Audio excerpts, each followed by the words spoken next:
Voici la formation la plus complète du marché pour lancer un SaaS de A à Z, tout ça 100% gratuitement et comme tu peux le voir, disponible sur YouTube. Dans cette série de vidéos issues de la formation SaaS Heroes, tu vas apprendre à trouver et valider une idée qui est garantie de générer de l'argent, puis ensuite on va créer ta stratégie go-to-market, grosso modo ton plan d'attaque pour lancer ton SaaS et être sûr de mettre en place les bonnes actions et être sûr aussi du coup de réussir. L'objectif, c'est vraiment te permettre de générer tes premiers revenus et d'avoir une ligne directrice, ce qu'on appelle une roadmap vraiment hyper claire. Tout ça sans dépenser un centime, sans avoir besoin d'être développeur et sans aucune compétence marketing requise. En plus, tout au long des vidéos, je vais te donner plein de ressources, un agent GPT, différents documents et plein d'autres choses. Tout ça pour te permettre d'aller beaucoup plus vite et vraiment d'avancer vers ton objectif principal qui est générer des revenus avec ton projet.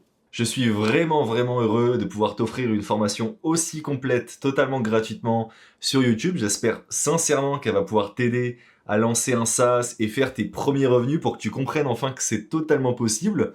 Si jamais t'es bloqué ou que tu as besoin de conseils, n'hésite pas à m'envoyer un message sur X ou LinkedIn. J'essaierai de te répondre le plus vite possible, c'est promis. En tout cas, n'hésite vraiment pas. Et puis voilà, j'espère que t'es prêt. On se lance dès maintenant. Let's go. Avant de te laisser avancer sur cette formation, je te prends juste 10 secondes pour te dire que toutes les ressources que tu vas voir dans cette vidéo se trouvent dans le premier lien en commentaire ou en description et t'as juste à rentrer ton email, t'inquiète pas, c'est 100% gratuit et tu vas avoir accès à tout ça et notamment la formation donc SaaS Heroes Lite dans laquelle tu vas pouvoir justement retrouver toutes les ressources, que ce soit les documents, l'agent GPT, etc., etc. Donc tout se trouve là, c'est le premier lien en description ou en commentaire. Allez, je te laisse regarder la vidéo. C'est parti, bienvenue sur la formation complète, la plus complète du marché pour lancer un SaaS rentable sans être développeur et avec 0 € pour commencer. On va vraiment tout voir ensemble avec en plus un autre formateur sur cette première partie avec moi.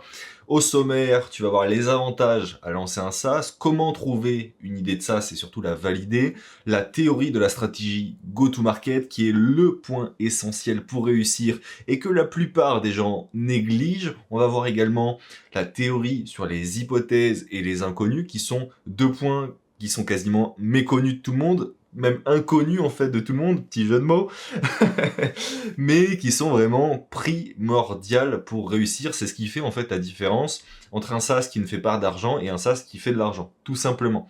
Et une fois qu'on aura vu la théorie, on créera même ensemble, avec toi, main dans la main, ta stratégie go-to-market, ton plan d'attaque pour aller attaquer le marché et lancer un SaaS rentable. Tout ça ensemble et en plus avec l'aide d'un agent GPT, donc une IA qui va nous aiguiller, qui va t'aider à aller beaucoup plus vite et faire ça de manière effective, donc rapide et en plus qualitative, donc de la bonne façon. Et en dernier point, on verra ensemble une étude de cas que j'ai réalisée sur un de mes SaaS. C'est parti, sans perdre plus de temps, on y va. Premièrement, les avantages du SaaS. J'aime bien parler avec des chiffres car eux, ils ne mentent pas et au moins tu verras un petit peu le potentiel du modèle SaaS. Alors, j'ai pris une petite capture d'écran du site Acquire. Donc, si tu connais pas Acquire, acquire.com, c'est un site, une plateforme sur laquelle on peut mettre en vente son propre SaaS, ok?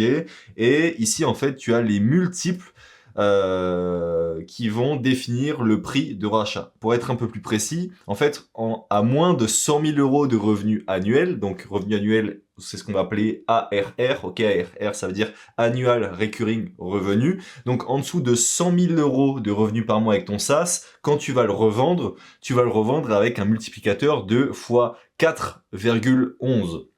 Ce qui veut dire que si tu génères par exemple 100 000 € par an, eh bien tu vas appliquer un revenu moyen, c'est une moyenne de 4,11, ce qui va te faire 411 000 € de vente, de revenus à la vente quand tu vas vendre ton SaaS qui fait 100 000 € à l'année. C'est quand même intéressant. Ok, donc en moyenne sur des SaaS à moins de 100 000 €, on va faire une vente qui va avoir un multiplicateur de x4, c'est quand même énorme. Pour des SaaS entre 100 000 € de revenus à l'année et 1 million, ça va être quasiment x5. Et pour plus d'1 million, on va être sur du 5,65. Donc tu peux voir que c'est vraiment intéressant. Et si tu n'arrives pas encore bien à voir, je vais te donner des exemples concrets avec des chiffres.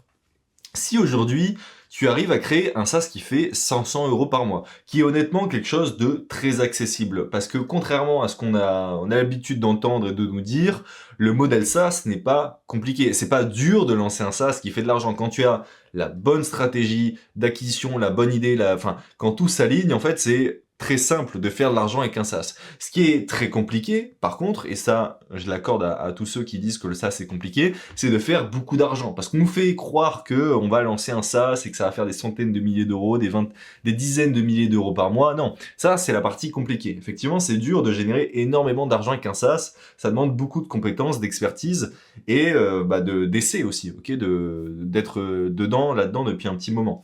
Par contre, générer 500 € par mois, c'est totalement accessible quasiment à n'importe qui à partir du moment où tu as la bonne idée, enfin on verra ça après, mais le bon problème à résoudre et que tu as la bonne stratégie qui est en place. Et quand tu as un projet qui fait 500 € par mois, eh bien ça te fait 6 000 € à l'année. Donc déjà, c'est très cool d'avoir 6 000 € qui rentrent à l'année sur un seul projet parce que tu peux en lancer plusieurs de façon quasiment passive et en tout cas de façon récurrente, donc qui tombent chaque mois. Et ça, tu peux le vendre, donc, si on applique le multiplicateur x4, 24 000 €. 24 000 €, ok? Donc c'est vraiment intéressant. Si tu fais un SaaS, encore une fois, sur un nombre qui est accessible, tu le verras, moi j'ai réussi à lancer un SaaS en 40 jours qui fait 1 000 € par mois, en seulement 40 jours, donc c'est totalement accessible en suivant les conseils que je vais te donner dans cette formation. Eh bien, tu génères 12 000 € à l'année et tu peux le revendre quasiment 50 000 €. Vraiment cool aussi. Donc, on suit la même logique. Donc là, on arrive sur des chiffres qui sont un peu moins accessibles. C'est tout à fait possible, hein. On a Romain, qui est dans la formation d'ailleurs, Sassiros, qui est la suite de cette formation totalement gratuite, qui a généré plus de 20 000 € par mois avec son SaaS. Donc, c'est des chiffres qui sont accessibles parce que lui, il était simplement alternant. Mais ne pars pas du principe que sur ton premier SaaS, tu as généré 5 000 € ou 20 000 € par mois. Ça demande quand même des compétences et c'est très peu de gens qui vont réussir à faire autant d'argent sur un projet, ok? Donc, ne te dis pas que tu vas générer ces sommes-là, mais je te les montre parce que si tu restes dans cet écosystème-là, dans ce game-là pendant longtemps, tu pourras atteindre sans doute ces chiffres à un moment donné. Dans la formation, on a 2 formateurs qui ont dépassé les 20 000 € par mois, donc c'est tout à fait possible. Donc, si tu génères 5 000 € par mois, tu vas faire 60 000 € à l'année et ça va te permettre de faire une vente à 240 000 €. Si tu génères 20 000 € par mois, tu vas donc faire 240 000 € à l'année et tu pourras avoir un prix de vente à quasiment 1 million d'euros. Donc si tu le sais pas, le SaaS, en fait, c'est le modèle économique le plus rentable de tous les temps, littéralement. Je te montre ça en image en 2 minutes dès maintenant. Le SaaS, c'est le business model le plus rentable de tous les temps. Dès qu'un entrepreneur fait beaucoup d'argent, il va essayer de lancer un SaaS parce que c'est des revenus récurrents et passifs avec une marge totalement énorme. On a des énormes entreprises comme Adobe, Salesforce, Netflix ou Spotify qui ont une capitalisation boursière qui est à plusieurs centaines de milliards d'euros. Sur les 100 plus grandes entreprises en termes de capitalisation boursière, au moins 15 au minimum sont des SaaS et je pense que ça a augmenté depuis que j'ai regardé ces statistiques-là. Et alors même que le SaaS, ça fait quoi, 20 ans, 30 ans que c'est là en place, c'est hyper récent et il a déjà mangé des parts de marché totalement énormissimes et ce n'est que le début. Aujourd'hui, en 2023, donc c'était il y a 2 ans, on était à 273 milliards de dollars en 2023 et ça va faire x 4.5 d'ici 2032, soit la plus grosse augmentation, la plus grosse croissance de tous les autres business models. C'est lui qui a la plus grosse croissance et qui va prendre le plus de parts de marché dans le futur. Donc c'est vraiment sur lui qu'il faudrait investir si on le pouvait.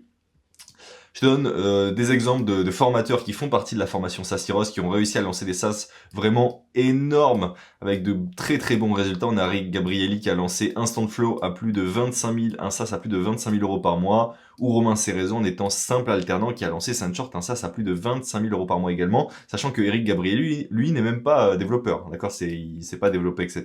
Romain, lui, était développeur au moment où il a lancé, il était simple alternant, et ils ont réussi à lancer vraiment d'énormes succès. Donc, pourquoi toi, tu ne pourrais pas le faire? Qu'est-ce qui t'en empêche? Je pense que absolument rien. Surtout que quand on a les clés, quand on sait vraiment comment lancer un projet, je te dis pas que c'est garanti de faire comme eux des 20 000 euros. Par contre, ce qui est garanti, c'est que dès que tu lances un projet, tu fais de l'argent. Moi, là, récemment, j'ai lancé miniamaker.i au moment où je tourne cette vidéo. Je suis à 1000 euros de revenus par mois et je suis en train de préparer un autre SaaS dont je peux pas encore te révéler le nom, etc. parce que on prépare quelque chose autour de ça. Ça va faire encore bien plus de revenus. Donc, tant que tu as les bonnes clés, les bonnes cartes, la bonne stratégie, tu es certain de faire de l'argent, tu es certain de faire 500, 1000, etc. Et après, si tu es vraiment bon, tu peux, comme eux, scaler à des gros montants et gagner beaucoup d'argent.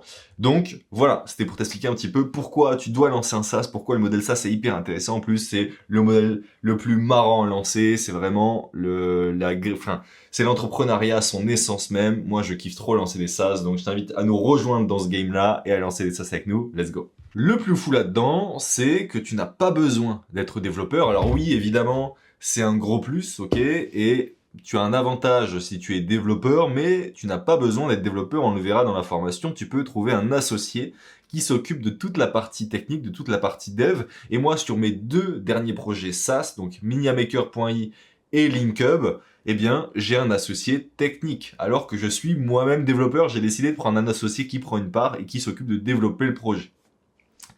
Tu n'as pas non plus besoin d'argent à investir. Au grand maximum, c'est 10 euros par mois parce qu'aujourd'hui, les infrastructures, tous les outils dont tu as besoin coûtent très peu cher. Tu peux donc vraiment lancer un projet avec très peu d'argent. Ce dont tu as besoin par contre, c'est d'avoir des compétences pour acquérir des clients. Ça, c'est vraiment le nerf de la guerre, ok? Acquérir des clients, c'est ça qui va vraiment t'aider. C'est pas savoir développer, même si oui, évidemment, ça peut t'aider. Ce qui va vraiment faire la différence entre un projet qui génère de l'argent et un projet qui n'en génère pas, c'est tes compétences à acquérir des clients. Ok? Parce que sans doute aujourd'hui que tu as la capacité de faire des super projets, que tu as de super idées. La vraie différence, c'est celle de générer des clients. Et coup de bol, c'est ce que je vais t'apprendre dans cette formation, évidemment. Et également, ce qui est vraiment important aussi, c'est d'avoir une bonne stratégie. Une stratégie qui fait sens. Une stratégie qui va te guider au bon endroit. Et c'est également ce qu'on va voir ensemble dans cette formation. Mais avant ça, malgré tout, malgré que ce n'est pas le plus important, il te faut quand même une idée. Et une idée, ce que j'appelle STR, une idée au haut potentiel qui va te permettre de générer beaucoup d'argent. D'accord ? Pour te faire une petite métaphore, une petite allégorie, une petite comparaison, je vais te comparer ça à un moyen de locomotion. Ok ? On va classifier en fait les différents types de locomotion. Premièrement, tu as l'idée nulle à chier, une idée qui va t'empoisonner la vie, une idée que j'appelle E-tiers. Grosso modo, tu vas essayer de te lancer dans l'aventure avec une voiture qui est totalement cabossée, qui ne roule pas, dans laquelle tu ne peux même pas rentrer comme tu peux le voir à l'image. Ça, c'est le type d'idée qu'il faut fuir comme la peste parce que elle va même te faire perdre de l'argent, du temps, en tout cas des ressources. Donc les ressources, c'est argent, temps, énergie. Ok, on veut absolument éviter de perdre du temps, de l'argent, parce qu'on pourrait très bien travailler en CDI, en freelance, et gagner plus d'argent. Donc, quitte à lancer un projet, il faut que ça nous fasse gagner plus que notre emploi actuel, évidemment. Le deuxième type d'idée, ça va être l'idée des tiers. On est sur un petit vélo, il est tout mignon, et déjà c'est mieux que du E-tiers parce qu'on génère de l'argent. On a le potentiel de générer entre 0 et 500 euros par mois. Donc, grand maximum, même si on fait tout bien, on pourra générer maximum 500 euros par mois. Donc évidemment, c'est pas trop le type d'idée qu'on veut essayer de lancer. Le type d'idée qu'on veut essayer de lancer, ça commence à partir du 7e. On va être sur des véhicules motorisés avec cette Renault Twingo. Et comme tu peux le voir ici, le potentiel d'une Renault Twingo dans le... Alors il faut suivre la comparaison, hein, évidemment. Donc le potentiel d'une idée 7e, on peut la comparer à une Renault Twingo, ça serait en fait le potentiel de générer 0 à maximum, grand maximum 5000 euros par mois. Ça veut pas dire que tu vas générer 5000 euros par mois, hein. Ça veut dire que tu as le potentiel de générer 5000 euros par mois avec cette idée-là si tu mets en place les bonnes actions, la bonne stratégie et que tu te débrouilles bien. Ça nous intéresse déjà, ça nous intéresse, on le verra juste après. Maintenant, il y a l'idée bêtière. Là, ça commence vraiment à être intéressant parce qu'on a le potentiel de générer jusqu'à 50 000 euros par mois. On est dans un moyen de locomotion déjà où on se sent un peu mieux au volant, voilà, on a des fonctionnalités en plus, on est plus à l'aise dans ce véhicule-là. L'idée à tiers, là, c'est vraiment la beauté du modèle SaaS, c'est qu'on peut aller très très très loin avec ce modèle SaaS. On peut en fait aller de 0 à 500 000 euros par mois, ce qui est tout simplement énorme. Et du coup, j'ai mis une petite Porsche pour que on continue la comparaison. Et pour terminer, une idée S-tiers, là, c'est magnifique, c'est la route du succès. Et tu peux générer même plus de 5 millions d'euros par mois. Donc, tu l'as compris, le but, ça va être de partir avec le meilleur véhicule possible, parce que ton idée, c'est ce qui va définir ton potentiel. Attention cependant, c'est pas parce que tu as une idée S-tiers que tu vas générer 5 millions d'euros par mois. Ok, ça n'a rien à voir. Tu as le potentiel de le faire, mais encore une fois, il faut le faire par la suite. Et même pour aller plus loin, tu peux très bien partir avec une idée S-tiers et réussir à générer par exemple 4000 euros par mois, et il y a quelqu'un d'autre qui peut très bien partir avec une idée S-tiers et générer 0 euros par mois, ok? Donc en fait, avec une C-tiers, tu peux générer plus d'argent qu'avec une S-tiers.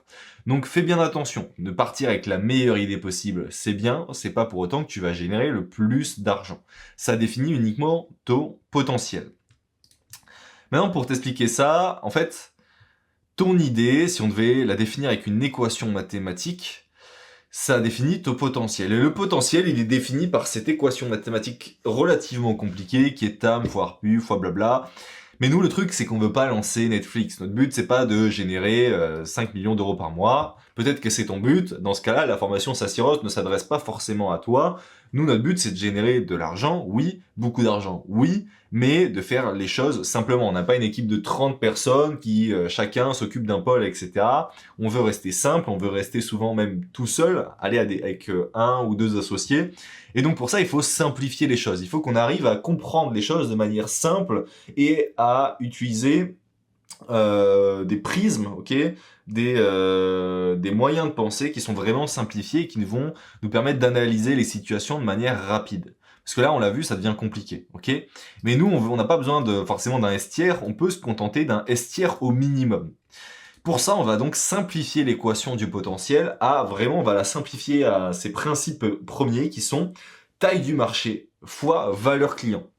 Nous, ce qu'on va calculer, c'est la taille du marché, donc le nombre de personnes qu'on peut toucher potentiellement, fois combien on peut faire payer à chaque client. Tout simplement. Ok, vraiment, il faut que tu réfléchisses à ça tout simplement pour choisir ton idée. Et pour te donner quelques exemples, et je vais commencer par une formation pour te montrer un modèle qui n'a pas de revenus récurrents, pour te montrer qu'on peut même appliquer ça à d'autres business models qui n'ont pas forcément de revenus qui sont récurrents, donc qui tombent de manière quotidienne, ou en tout cas ici mensuelle, ok, tous les mois. Pour ça, je te prends l'exemple de la formation Sassiros, qui est donc la formation version payante de ce que tu es en train de voir ici. Donc là, actuellement, tu vois la version gratuite qui est donc 1% de ce qu'on a mis dans la version payante. Donc évidemment, si tu apprécies cette version gratuite, je t'invite à aller jeter un coup d'œil au minimum à la page de vente de la version payante, parce que avec la version payante, tu as 1000 fois plus de choses qu'ici, vraiment, ça n'a rien à voir. Mais en tout cas, ce qu'il faut comprendre, c'est que dans la version payante, on accompagne les développeurs pour qu'ils monétisent leur code, sans passer par du freelancing ou du CDI, mais en lançant leur propre projet. Donc on apprend en fait aux développeurs à faire de l'argent avec leur projet, avec leur code, avec leurs compétences. Au moins ils peuvent transformer le code qu'ils créent en argent, en créant donc un SaaS. Ou d'ailleurs autre chose, ça peut être une marketplace ou autre chose. Donc si on analyse ma formation, il y a entre 1 et 1,5 million de développeurs en francophonie. Donc ça, c'est la taille du marché. Ok, ça, je vais le mettre à côté, c'est égal la taille du marché. Ce qu'on peut faire, ce qu'on fait d'ailleurs payer actuellement, c'est le prix actuel, mais ça risque d'augmenter très très vite à chaque développeur, c'est pour la version formation, parce qu'il y a une version aussi avec accompagnant, pour la version formation, c'est 1497 € par développeur. Ce qui fait, ok, donc ça c'est le prix qu'on va faire payer, donc ça c'est la valeur par client, ce qui fait qu'on a un potentiel maximum, ok, on va être capé quoi qu'il arrive à 1,497 milliard d'euros en une fois. C'est-à-dire que c'est pas du récurrent. C'est une fois qu'on a touché cet argent, on pourra plus le toucher, et encore une fois, c'est le maximum qu'on peut toucher. Ça, c'est le premier exemple. Deuxième exemple avec un SaaS que je m'apprête à lancer qui s'appelle LinkHub, qui a un énorme potentiel aussi, dans lequel on aide les créateurs de contenu LinkedIn à gagner du temps et à croître plus rapidement grâce à une multitude d'outils spécialement pour LinkedIn. Là, on est capé par le nombre d'utilisateurs LinkedIn, bien sûr, mais surtout par le nombre d'utilisateurs LinkedIn qui publient du contenu de manière récurrente. Évidemment, mon outil, aucun utilisateur LinkedIn qui va sur LinkedIn une fois tous les 2 ans va payer pour cet outil-là. Donc nous, ce qu'on veut, c'est savoir le nombre d'utilisateurs LinkedIn qui créent du contenu de façon hebdomadaire, c'est-à-dire au moins toutes les semaines. Donc ça, il y en a entre 10 et 50 millions de personnes qui créent du contenu de façon hebdo sur LinkedIn. Donc ça, c'est la taille du marché. La valeur par client, c'est 19 € par mois, c'est le prix de l'abonnement qu'on compte faire payer aux clients. Donc on a le potentiel de générer 19 millions d'euros par mois. Ça semble être moins bien que 1,497 milliard d'euros, à la seule différence que là, c'est récurrent. Ok ? Là, c'est par mois. Donc, au bout de 2 mois, ça fait déjà 38 millions. Au bout de 4 mois, ça fait 76 millions, etc. etc. Donc à terme, on risque potentiellement de dépasser le potentiel de Sacyros. Exemple 3, là cette fois c'est un contre-exemple, un exemple qui ne marche pas, c'est le SaaS Minitel Revival. Donc Minitel, c'est un ancien produit qui existait il y a quelques vingtaines d'années, je sais plus exactement. Et l'idée, ce serait donc une solution qui exploite l'idée du Minitel à l'ère du cloud, et on héberge des pages Minitel, création de mini-sites façon 3615 et gestion d'interface gestion d'interaction via des interfaces web. Enfin, ça a l'air un peu compliqué, j'ai pas tout compris, j'ai demandé à ChatGPT de me générer ça. Et grosso modo, des gens qui utilisent encore actuellement le Minitel, il y en a que entre 500 et 1000, ce qui est très très peu. La taille du marché est très petite. Et on pourrait leur demander maximum 19 € par personne, ce qui ferait grand maximum 9500 € par mois. Donc évidemment, ça c'est le genre d'idée qu'on veut éviter. Ok. Donc tu l'as compris, idée égale potentiel, et le potentiel en fait ça va être ton moyen de locomotion. Donc c'est important quand même de choisir un bon moyen de locomotion, mais encore une fois, à partir du moment où tu roules, je remonte, où tu roules en Twingo, ça suffit, ok ? On veut éviter le vélo ou la voiture cabossée, mais à partir du moment où tu as une Twingo, ça suffit. Pas besoin d'aller chercher une Bugatti, ni une Porsche, ok ? Ça peut vraiment suffire de générer 5000 € par mois. 5000 € par mois, encore une fois, si on remonte encore plus haut, ça te fait donc 60 000 € à l'année, et tu peux revendre ça à 240 000 €. Donc c'est le prix d'un appart, ok ? C'est quand même vraiment cool. Après, tu fais de l'investissement locatif où tu achètes des SaaS et tu les revends, et c'est parti pour le scaling. Mais c'est pas la partie la plus importante, loin de là, ok ? La partie la plus importante, c'est trouver la bonne idée pour soi, une bonne idée pour soi-même. Et pour ça, il y a plusieurs étapes, points clés à respecter. Je te montre ça maintenant. La plupart des développeurs, ce qu'ils vont faire, c'est qu'ils vont se dire « Oh là là, magnifique, j'ai une idée ». Non, on ne cherche pas une idée, on cherche un problème. Tu dois chercher un problème chez toi ou chez ton entourage, ok ? Et te dire « Ah, c'est trop chiant ce problème, là, tu tiens quelque chose, ok ? Maintenant, il faut pas que tu te dises comment je développe ça avec ma techno, et reste bien, parce que là, on n'est même pas sur les 5 préceptes clés. Les 5 préceptes clés sont là. Là, je te rappelle quelques bases évidentes que tu dois absolument connaître, ok ? Pour vraiment réussir dans un lancement de ça, c'est vraiment nécessaire. Il faut pas se dire en fait comment je développe ça avec ma techno. Souvent en tant que développeur, on va se dire comment je développe ça en Next.js, comment je développe ça avec la techno que je maîtrise. Non. Steve Jobs, il est arrivé, il a dit non, il faut pas se dire comment je développe ça avec la techno, mais il faut se dire comment il faut commencer avec l'expérience du client et remonter jusqu'à la technologie. Nous, on se dit, on part de la technologie, on se dit comment on crée quelque chose pour le client. Non, on refait tout. On part du besoin client et on choisit la technologie la plus adaptée. Et des fois, même, on crée une technologie. C'est comme ça que Steve Jobs en est arrivé à créer l'iPhone, mec, ok ?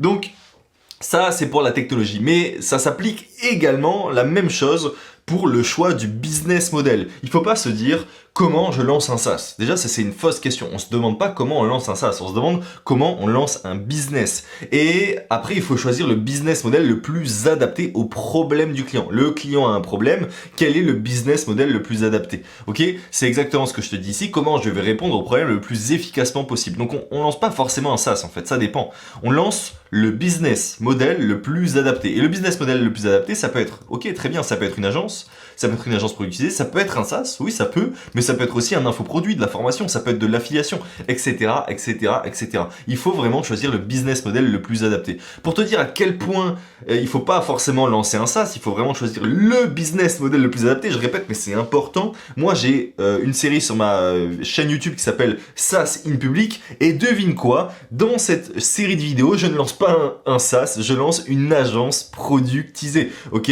Et en plus, je lance une agence productisée en suivant les vidéos de la formation que tu peux récupérer, premier lien en description, qui est totalement gratuite, dans laquelle je t'apprends justement les différentes étapes pour valider une idée, trouver une idée, et tout ça avec un agent GPT, genre une IA qui t'aide à faire tout ça et à mettre un plan d'action. Genre, cette formation est gratuite, c'est le premier lien en description. Je suis ma propre formation dans cette série de vidéos et je finis par lancer une agence productisée.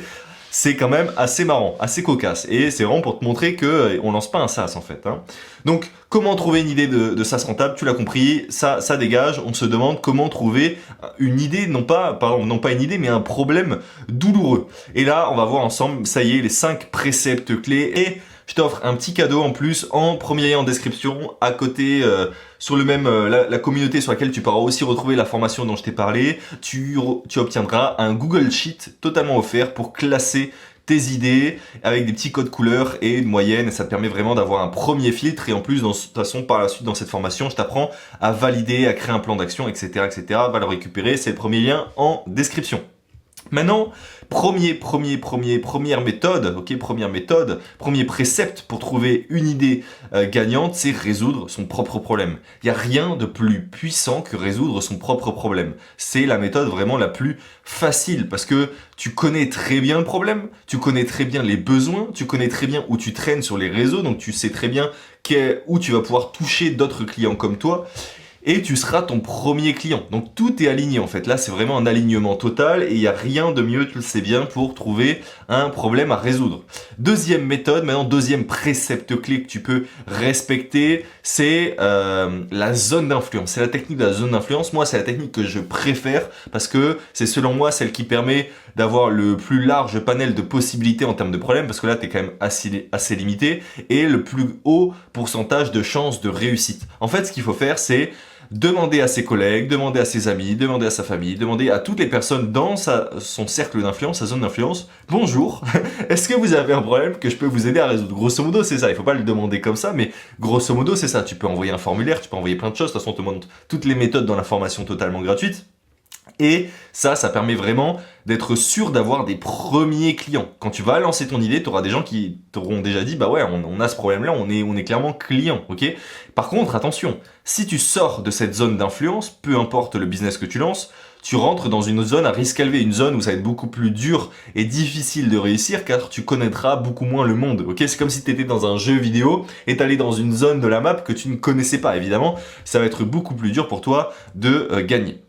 Troisième méthode, et celle-là c'est la méthode difficile, j'ai même fait une petite blague en intro de vidéo par rapport à ça. Est-ce que tu dois utiliser des vidéos populaires sur YouTube qui te proposent des idées de SaaS? Évidemment que non. Regarde, il y a 400 000 vues sur cette vidéo, il te propose 5 idées, je te laisse faire le calcul. Ça va faire énormément de concurrence sur ces 5 idées, tu trouves pas? Donc évidemment que non, il faut pas suivre le troupeau, il faut au contraire, quand le troupeau va dans un sens, tu vas dans l'autre sens, c'est comme ça que tu réussis, et dans n'importe quel domaine. Autre méthode hyper facile, et c'est ce que je suis en train de faire moi d'ailleurs sur SaaS in Public, ok, c'est de passer de la prestation de service vers un SaaS. En gros, moi ce que je fais sur mon SaaS in Public actuellement, c'est que je lance miniamaker.ai. Miniamaker.ai, c'est une solution qui délivre des miniatures, donc ce que tu vois avant de cliquer sur la vidéo, à des youtubeurs. Et au début, on s'est dit comment on va créer une solution avec de l'IA pour faire un SaaS dès le début. Et en fait, c'était pas la bonne idée parce que c'est beaucoup trop compliqué techniquement. On a trouvé ce qu'on appelle une inconnue. Ok, je te laisserai aller voir les vidéos sur les inconnues et les hypothèses dans la formation, mais on a trouvé une inconnue qui est, on ne sait pas comment développer ce produit-là. Ce produit-là n'existe pas encore, il est assez dur à développer. Donc dans un premier temps, on va déjà aller sonder et valider le marché avec une agence qui délivre des miniatures. Et mon agence, grosso modo, ce qu'elle fait, c'est qu'elle met en relation des créateurs de contenu, des youtubeurs et des miniamakers, ce qu'on appelle offshore, des miniamakers à l'étranger, qui créent les miniatures, quoi. C'est des humains qui délivrent les miniatures, non pas un SaaS. Et ça nous a permis d'atteindre 1 000 € de revenus par mois récurrents, ok, qui vont tomber tous les mois en seulement 40 jours. Et bah, maintenant qu'on a validé le produit, qu'on a validé les gains qu'on va faire avec cette idée-là, le développeur qui bosse avec moi est en train de développer la plateforme, le SaaS qui va nous permettre de scaler le business. Donc voilà, tu peux partir au début d'un service qui existe déjà, soit un service que tu proposes en tant que freelance ou avec une agence, soit un service qui existe ailleurs. Typiquement, moi je ne délivrais pas de miniatures avant, mais j'ai vu qu'il y avait un énorme besoin en miniatures autour de moi, et donc je me suis dit, ah mais c'est trop con, il existe un service mais on l'a pas encore automatisé. Allez, on va faire ça. Et en plus, je respecte aussi la zone d'influence parce que c'est un problème que des collègues à moi ont, que plusieurs collègues à moi ont. Du coup, quand j'ai lancé l'idée, j'avais déjà des gens qui étaient chauds pour payer. Je leur avais envoyé, moi, ce que j'avais fait, un formulaire en amont. Et en plus, c'était aussi mon propre problème. Donc, tu peux voir que je respectais tous les préceptes clés et c'était pas une idée que tu pouvais retrouver dans une foutue vidéo YouTube 5 idées top à lancer. Maintenant, il y a une autre méthode, celle-là elle est un peu OP aussi, mais elle est un peu plus dure que les autres, mine de rien, parce que c'est copier un SaaS dans un pays étranger et l'importer en France. Simple, je vais même pas rentrer dans les détails, tu copies un SaaS qui n'existe pas en France, qui existe à l'étranger, qui marche, qui a des clients, et tu copies tout, le marketing, l'ADA, l'acquisition client, le produit, tout, tu copies, tu changes juste vite fait le logo pour pas que ça soit trop cramé, et ça marche à 100%, ok ? Dernière méthode, et c'est pour moi la méthode la plus sûre et la plus efficace de toutes, c'est l'écosystème mindset. J'en ai déjà parlé dans d'autres vidéos. Et j'en parle dans la petite formation gratuite que tu peux retrouver en description. Je te laisse le lien juste en dessous. Tu peux voir, tu as plein de vidéos. Ça y est, tu n'as pas une liste d'idées, mais bien une liste de problèmes à résoudre. Trier dans un Google Sheet qu'on t'a donné, c'est le premier lien en description, c'est totalement gratuit. Maintenant, comment savoir laquelle de ces idées lancer en priorité? Alors oui, certes, elles ont une notation qui te permet plus ou moins de voir laquelle est la meilleure idée à lancer, mais il y a encore mieux. C'est là qu'intervient justement la clé du succès qui est ta stratégie go-to-market. C'est vraiment ça qui va définir quelle idée sur ta première sélection tu dois lancer. Pour ça, on va voir dans un premier temps la théorie, ok, la théorie derrière la stratégie go-to-market. Qu'est-ce que c'est qu'une stratégie go-to-market? Pourquoi on doit lancer une stratégie go-to-market? Et par la suite, on réalisera ensemble ta stratégie go-to-market avec un agent GPT nommé Inconnu Killers qu'on a créé spécialement pour la formation et qu'on va te donner gratuitement évidemment. Allez, let's go. Comment commercialiser son SaaS sans galérer et bien concevoir sa stratégie go-to-market? Bonjour à tous, c'est le sujet de cette vidéo, bienvenue, je m'appelle Florent Turin et aujourd'hui on va voir exactement comment faire pour bien concevoir sa stratégie go-to-market et arrêter de galérer quand on n'a pas forcément l'expérience et donc gagner plusieurs mois. La première étape justement, ça va être d'arrêter de dire le marketing c'est pas pour moi, parce que c'est pas parce que vous êtes un pro techniquement que vous pouvez pas avoir les fondamentaux de cette autre discipline, et pour ça on va le voir ensemble, il n'y a rien de sorcier en plus, donc c'est génial. La deuxième étape, ça va être d'arrêter de perdre du temps et de l'argent sur des mauvais projets. Parce qu'il y a des bons projets à poursuivre et des mauvais. Comment en différencier les deux? On va le voir ensemble. La troisième étape, c'est on veut éviter de garder son logiciel dans l'ombre, parce que c'est ce que font tous les développeurs. C'est mon produit, je l'ai pas marketé, mais il marche pas, alors je vais rajouter des features. On se retrouve avec une usine à gaz complètement over-engineer. Et du coup, les gens vont plus comprendre ce que vous faites et ça va être encore plus dur de le vendre. Donc, ce qu'on veut, c'est rapidement choper des feedbacks pertinents le plus rapidement possible. Même si notre MVP est bancal, on veut se focaliser sur des projets qui nous passionnent et à fort potentiel. Les deux, c'est les deux critères. Parce qu'un projet à fort potentiel mais qui vous fait chier, vous n'allez pas aller au bout. Et un projet passionnant qui n'a pas de potentiel, vous ne vivrez jamais de ça. Et justement, on veut pouvoir générer des revenus scalables parce que vous soyez en CDI ou en freelance, votre temps de travail est corrélé avec vos revenus et l'intérêt de faire un logiciel, c'est justement de pouvoir décorréler les deux.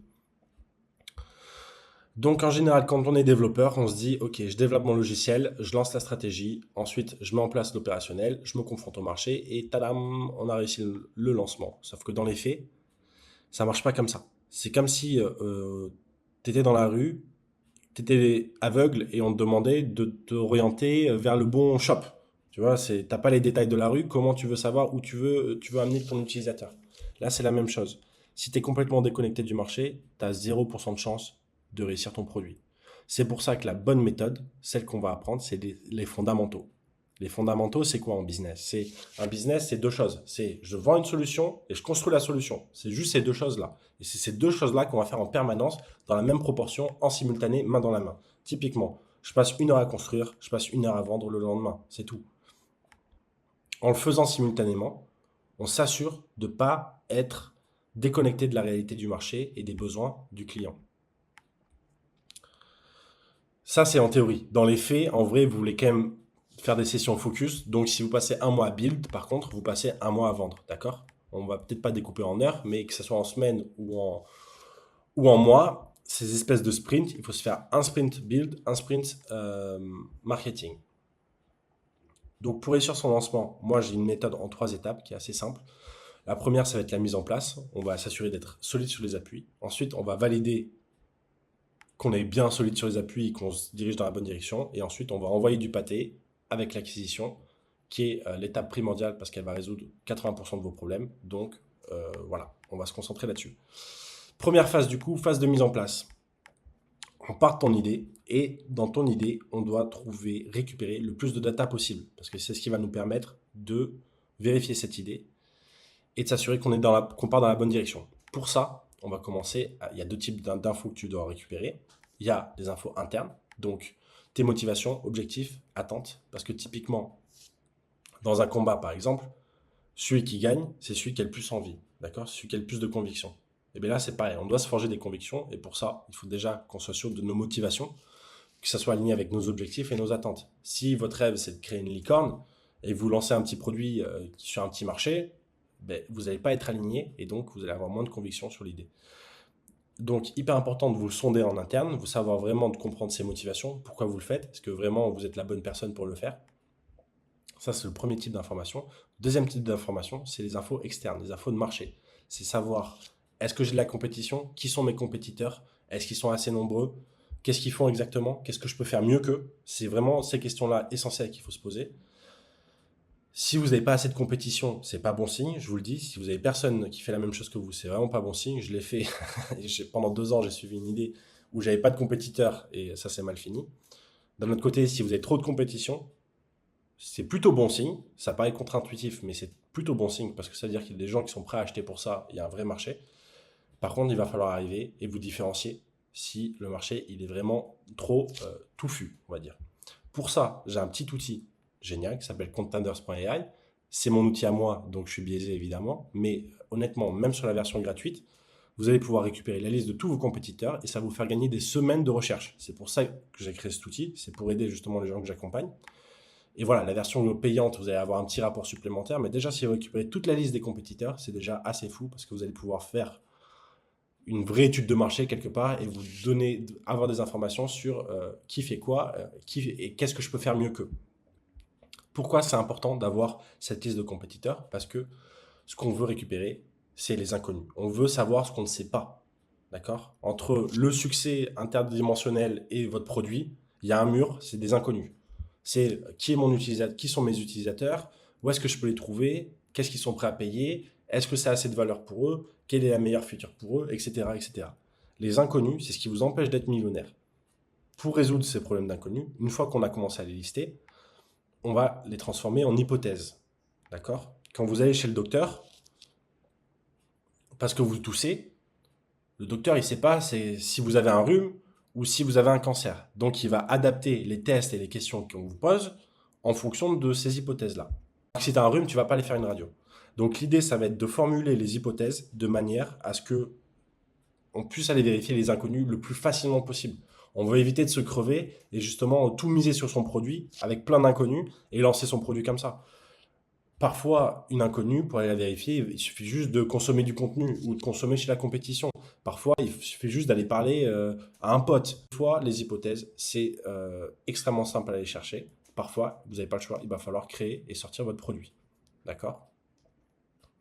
Pour ça, c'est important de structurer les hypothèses et vous allez voir que, en fait, votre stratégie go-to-market, donc quelles sont les actions que vous devez entreprendre pour marketer votre logiciel, c'est juste des hypothèses qu'il faut aller vérifier et ça se renouvelle en permanence.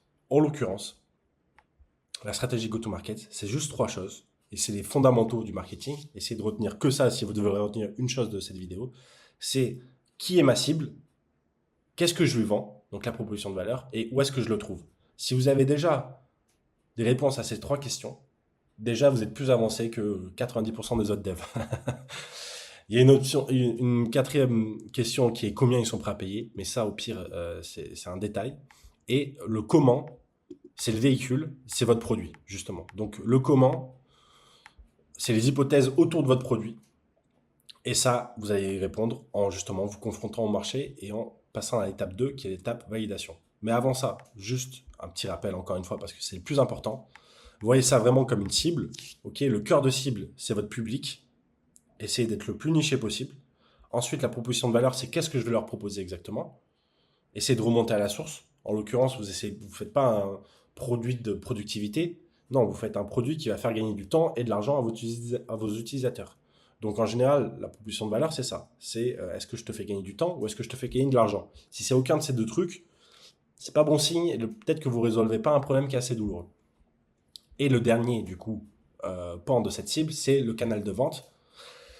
Où est-ce que je trouve mes utilisateurs? Et pour ça, vous avez votre logiciel qui va vous permettre de répondre à ça. Donc, les next steps, ça va être la validation. Une fois qu'on a répondu à ces questions, qu'on a listé nos inconnus, nos hypothèses, etc., on va aller vérifier les hypothèses. Et pour ça, le mieux, ça reste souvent de parler à sa cible.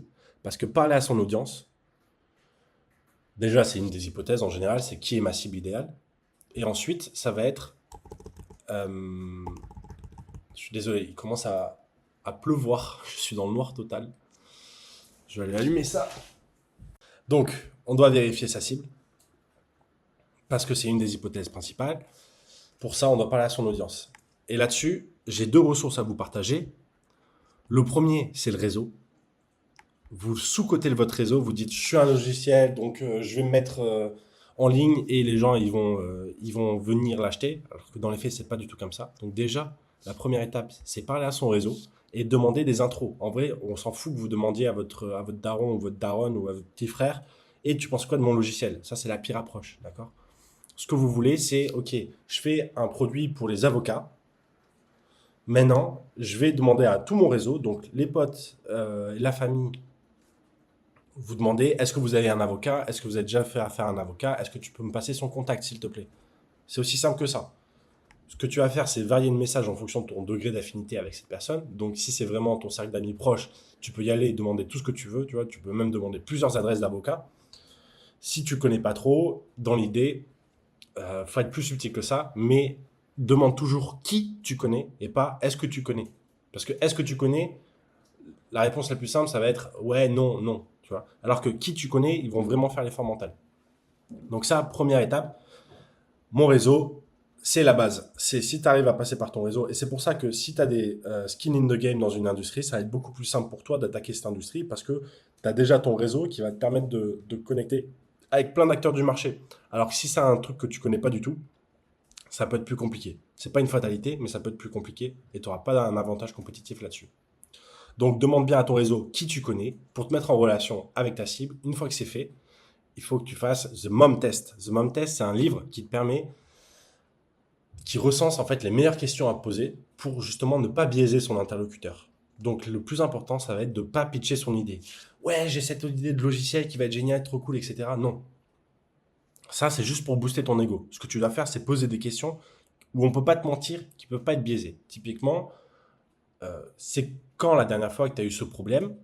Qu'est-ce que tu as fait pour le résoudre? Est-ce que ce problème était vraiment frustrant? Est-ce que tu serais prêt à payer pour résoudre ce problème? Ou est-ce que tu as payé pour résoudre ce problème? C'est même mieux. Parce que là, encore une fois, on risque de biaiser. Donc l'idée, c'est vraiment de pitcher à aucun moment son idée, juste de poser ces questions pour se faire des convictions, encore une fois. Si jamais vraiment vous vous rendez compte que c'est la personne parfaite, que votre logiciel résout parfaitement ce problème, alors vous pouvez à la fin lui en parler. Mais honnêtement, là, dans cette phase de validation, l'idée, c'est vraiment de biaiser le moins possible, de laisser parler l'interlocuteur pour avoir le plus d'infos possible. Et ça va nous permettre d'affiner notre message. Donc, qu'est-ce qu'on leur dit exactement pour vendre? Notre positionnement, comment on se positionne, donc à qui on vend et qu'est-ce qu'on vend, et le branding global, donc pour rendre ça cohérent. Tout ça, donc le ton du discours, le positionnement, le branding, c'est ce qui va faire que vous avez une marque cohérente et distinctive. Vous n'êtes pas obligé d'avoir une lourde marque pour réussir, d'accord? C'est pas un critère de réussite. Par contre, C'est un critère d'échec d'avoir une marque qui fait pas du tout de sens, d'accord? Vous irez voir Contenders par exemple, il y a 6 des Contenders de fight, etc. Ben, le branding il est tout en rouge. Versus, j'aurais mis un truc bleu, tu vois, bleu, enfin, ça fait plus référence au calme, etc. En gros, une marque, c'est quoi? Une marque, c'est une association. C'est une association d'idées, d'accord? Donc, moi, quand j'appelle mon produit Contenders, j'ai cette idée de fight, j'ai cette idée de marché, j'ai cette idée de compétition. Si je mets un truc bleu, peaceful, hippie, etc., il y a clairement une incohérence. Mais après, voilà, si c'est pas exactement dans l'imaginaire des gens le truc, la branding parfait, on s'en fout. Honnêtement, on s'en fout. À ce stade-là, c'est vraiment pas le plus important. Et de toute façon, ça va être affiné avec le temps. C'est comme le reste. Donc ça, c'est sur la phase validation. Donc vous avez bien compris, passez par votre réseau, demandez des intros. Vous avez juste besoin de parler à 4-5 personnes de votre cible. Si vous ne savez pas exactement qui est votre cible, ratissez large. Vous parlez plutôt à un marché et vous essayez de parler aux différentes parties prenantes. Mais encore une fois, plus vous allez être niché, le mieux c'est parce que vous êtes quand même sur un marché où il y a de la compétition. Et donc, si vous répondez à un type de persona spécifique, vous avez beaucoup plus de chances de lui parler. Et enfin, on arrive sur la troisième phase, la phase acquisition. C'est les nerfs de la guerre, comme je vous disais. C'est la différence entre un produit pourri et un produit pourri qui marche. C'est cette partie acquisition. Si vous êtes capable de faire de l'acquisition, vous allez résoudre tous vos produits, tous vos problèmes, et vous allez répondre à beaucoup d'hypothèses encore en attente. Pour ça, du coup, il faut mettre en place vos canaux d'acquisition, et je les ai répartis en 3 types. Court terme, moyen terme, long terme. En l'occurrence, là, je parle vraiment en termes de feedback. Ok ? Combien de temps il vous faut pour avoir des feedbacks quand vous faites votre proposition de valeur à votre cible idéale ? Typiquement, si vous lancez un produit pour les avocats, disons, vous n'êtes pas sûr de la proposition de valeur, vous n'êtes pas sûr que ça va marcher. Et si vous faites du SEO, ça va vous prendre 6 mois, 1 an avant de savoir que votre produit ne marche pas. Et c'est pas ce qu'on veut. On veut des feedbacks rapides pour adapter et ajuster en fonction. Donc, au début, on va évidemment se concentrer sur les canaux court terme pour avoir une collecte de feedback rapide. Mais ce qu'on va vouloir faire une fois qu'on a les premiers retours positifs, c'est rapidement construire de la crédibilité, parce que c'est ce qui va nous permettre typiquement, si vous dites je suis un ancien juriste ou je vends aux avocats depuis 10 ans, vous allez construire de la crédibilité et les gens vont vous faire confiance plus facilement. Alors que si vous arrivez de nulle part, ça va être beaucoup plus dur, évidemment, sur les canaux court terme de convertir. Mais si vous commencez à convertir sur le court terme, il va falloir rapidement lancer moyen terme et long terme, parce que c'est ce qui va vous permettre de durer dans le temps et de créer vraiment un avantage compétitif. C'est une newsletter SEO, on va pas se mentir. J'espère que vous n'entendez pas trop l'orage, c'est en train de péter tout autour de moi. Un conseil, avant que je vous donne des exemples concrets de modèles d'acquisition, de systèmes d'acquisition qui marchent bien, c'est aller où les autres ne vont pas. D'accord ? Si on est sur le marché de la séduction et que vous essayez de trouver la femme de votre vie et que vous allez sur Tinder, c'est un canal qui est complètement saturé, d'accord ? Il y a tous les mecs qui sont sur Tinder. Alors que si vous allez dans la rue et que vous abordez une meuf dans la rue, ça va être beaucoup plus simple parce que il y a plus beaucoup de mecs abordent dans la rue, à part les gros schlags. Du coup, si vous n'êtes pas un gros schlag, vous allez vous différencier. Vous voyez le message. Essayez d'aller là où les gens ne sont pas. J'ai plein d'exemples qui me viennent en tête, typiquement les cryptos de Caro. Tous les experts ils étaient sur LinkedIn, Twitter, etc. Elle est sur TikTok et elle cartonne sur TikTok. Voilà, peu importe si elle fait de la qualité ou pas, n'empêche qu'elle a défoncé le marché comme ça en allant là où les autres ne vont pas. Ça, c'est pour la petite parenthèse différenciatrice. En termes de combos, il y a plein de combos qui existent, qui marchent bien. Typiquement, si vous êtes sur du B2B, LinkedIn, c'est top. Donc, créez du contenu sur LinkedIn. Par contre, créer du contenu sur LinkedIn ne suffit pas. Donc, vous allez aussi ajouter des gens de votre cible, leur envoyer des messages. Comme ça, c'est pas vraiment du cold call, c'est plutôt du medium. C'est pas du warm, mais c'est du medium, on va dire. Et tout le contenu que vous créez sur LinkedIn, vous pouvez le recycler pour la newsletter, pour le SEO ou pour YouTube. D'accord ? L'idée, c'est vraiment de recycler un petit peu tout ce que vous allez faire de manière à ce que ça ne vous prenne pas autant d'efforts. Typiquement, si vous devez écrire un livre, ce livre, d'abord, vous allez faire chapitre par chapitre. Peut-être qu'un chapitre, c'est une newsletter. Et une newsletter, c'est peut-être 3 posts LinkedIn. Okay ? Essayez d'avoir un peu ce flow, cette fongibilité, on va dire, cette composabilité dans vos canaux d'acquisition. C'est hyper important, ça vous permet d'économiser des forces. Concrètement, on a choisi notre canal, typiquement on va aller du cold call pour les avocats, ok, on va appeler tous les avocats sur Google Maps. Comment on fait ça? Voilà la méthode que je vous recommande vraiment de faire, c'est déjà mettre en place des routines, d'accord? Donc si vous créez du contenu, vous allez devoir consommer du contenu spécifiquement sur cette plateforme. Si vous faites du cold calling, il faut que vous vous mettiez en tête, vous allez écouter du cold call, vous allez enregistrer vos appels, vous allez tous les jours appeler 10 personnes. Donc, mettez-vous dans cette idée de créer des routines parce que c'est ce qui va vous permettre de créer des automatisations internes déjà, avant qu'on veuille tout automatiser, etc. Et de vraiment bien comprendre les enjeux sur ce canal en particulier, d'accord?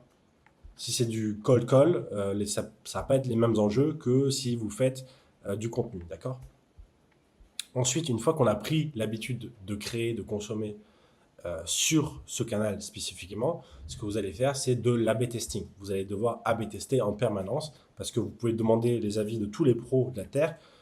Ça ne vaudra jamais un test, d'accord? Donc, vous faites de l'A/B testing en permanence sur le pitch de vente, sur le type de contenu, afin de vous faire, encore une fois, des convictions et d'obtenir de la data sur ce qui marche ou ce qui ne marche pas. Et la dernière brique, c'est d'automatiser tout ça. Quand vous savez ce qui marche, là, vous devez en faire 2 fois plus de ce qui marche, d'accord? Ce que font les gens en général, c'est ils commencent par cette brique automatisation et ils se disent nickel, ça va être exactement, ça va faire le taf. Ça fait pas le taf parce qu'ils n'ont pas fait ce taf avant d'A/B tester et de prendre l'habitude de consommer et de créer sur ce canal. Et donc ça marche pas du tout parce que ils automatisent un truc qui marche pas, qui est bancal à la base, d'accord? Donc cette brique automatisation ou délégation, peu importe, elle se fait à la fin une fois que déjà vous avez les appuis solides. Et enfin, pour terminer, on veut concevoir son tunnel de vente. Donc, on ne va pas se mentir, à la base, le plus simple c'est, le mieux c'est. Donc, vraiment, si vous faites du cold call pour vérifier que votre logiciel a un besoin, répond à un besoin, vous n'avez même pas besoin de landing page, vous avez juste besoin d'un numéro de téléphone, d'accord? Plus on va vouloir sophistiquer et automatiser et fluidifier en fait son acquisition, plus vous allez devoir avoir un tunnel de vente qui est en place, mais vraiment au début, le plus simple, faites au plus simple et complexifiez vraiment que si vous avez besoin. Un dernier petit conseil là-dessus que je vous donnerai, c'est peut-être faire un lead magnet. Donc un lead magnet, c'est un outil ou c'est du contenu qui va permettre de résoudre la problématique exacte de votre cible, de votre prospect. Donc typiquement, si c'est créer un site internet pour les avocats,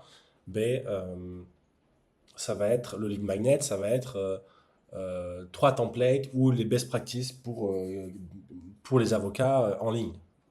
En gros, il faut que ça soit complémentaire, d'accord? Dans le logiciel en général, le lead magnet, c'est l'essai gratuit. Tu essaies gratuitement le logiciel, tu vois si tu kiffes ou pas.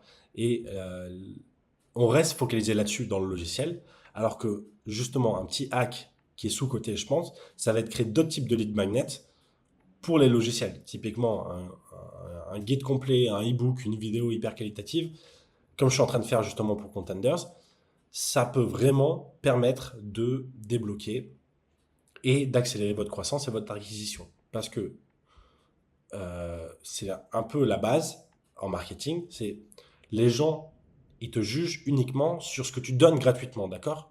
Ce que tu donnes, ton branding, ton contenu, etc. Tout ce que tu donnes gratuitement, les gens peuvent te juger que là-dessus. Ils ne peuvent pas te juger, le marché ne peut pas te juger sur tes produits payants parce qu'ils n'ont pas encore payé. Donc, plus tu vas fournir de valeur gratuitement, plus tu vas construire une audience qui te fait confiance et plus tu vas pouvoir générer des revenus. Ces revenus vont te permettre de faire des cas d'usage, des cas clients qui vont te permettre de fournir de la valeur gratuitement, etc., etc. Donc, c'est vraiment un cercle vertueux.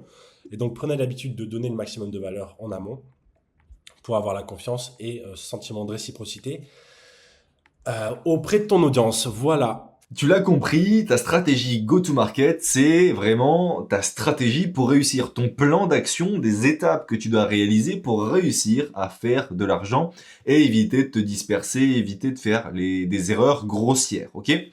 Maintenant, on va réaliser ensemble ta stratégie go-to-market. Maintenant que tu as compris la théorie, on va pouvoir la réaliser ensemble, mais pas de suite, car il nous manque encore un élément clé, une dernière chose à voir, qui sont les inconnus et les hypothèses. Grosso modo, les inconnus et les hypothèses, c'est ce qui fait vraiment la différence entre un SaaS qui génère de l'argent et un SaaS qui n'en génère pas. C'est pour ça que la plupart des gens, ne génèrent pas d'argent avec leur SaaS parce qu'ils ne connaissent pas. La plupart des gens ne connaissent même pas ce que sont des inconnus, des hypothèses. C'est vraiment important de comprendre ça. Ça va débloquer quelque chose dans ton cerveau. Tu vas voir, c'est giga intéressant et comme je te l'ai dit, la plupart des gens négligent cette partie, d'où la fausse croyance qu'un SaaS qui fait de l'argent c'est compliqué.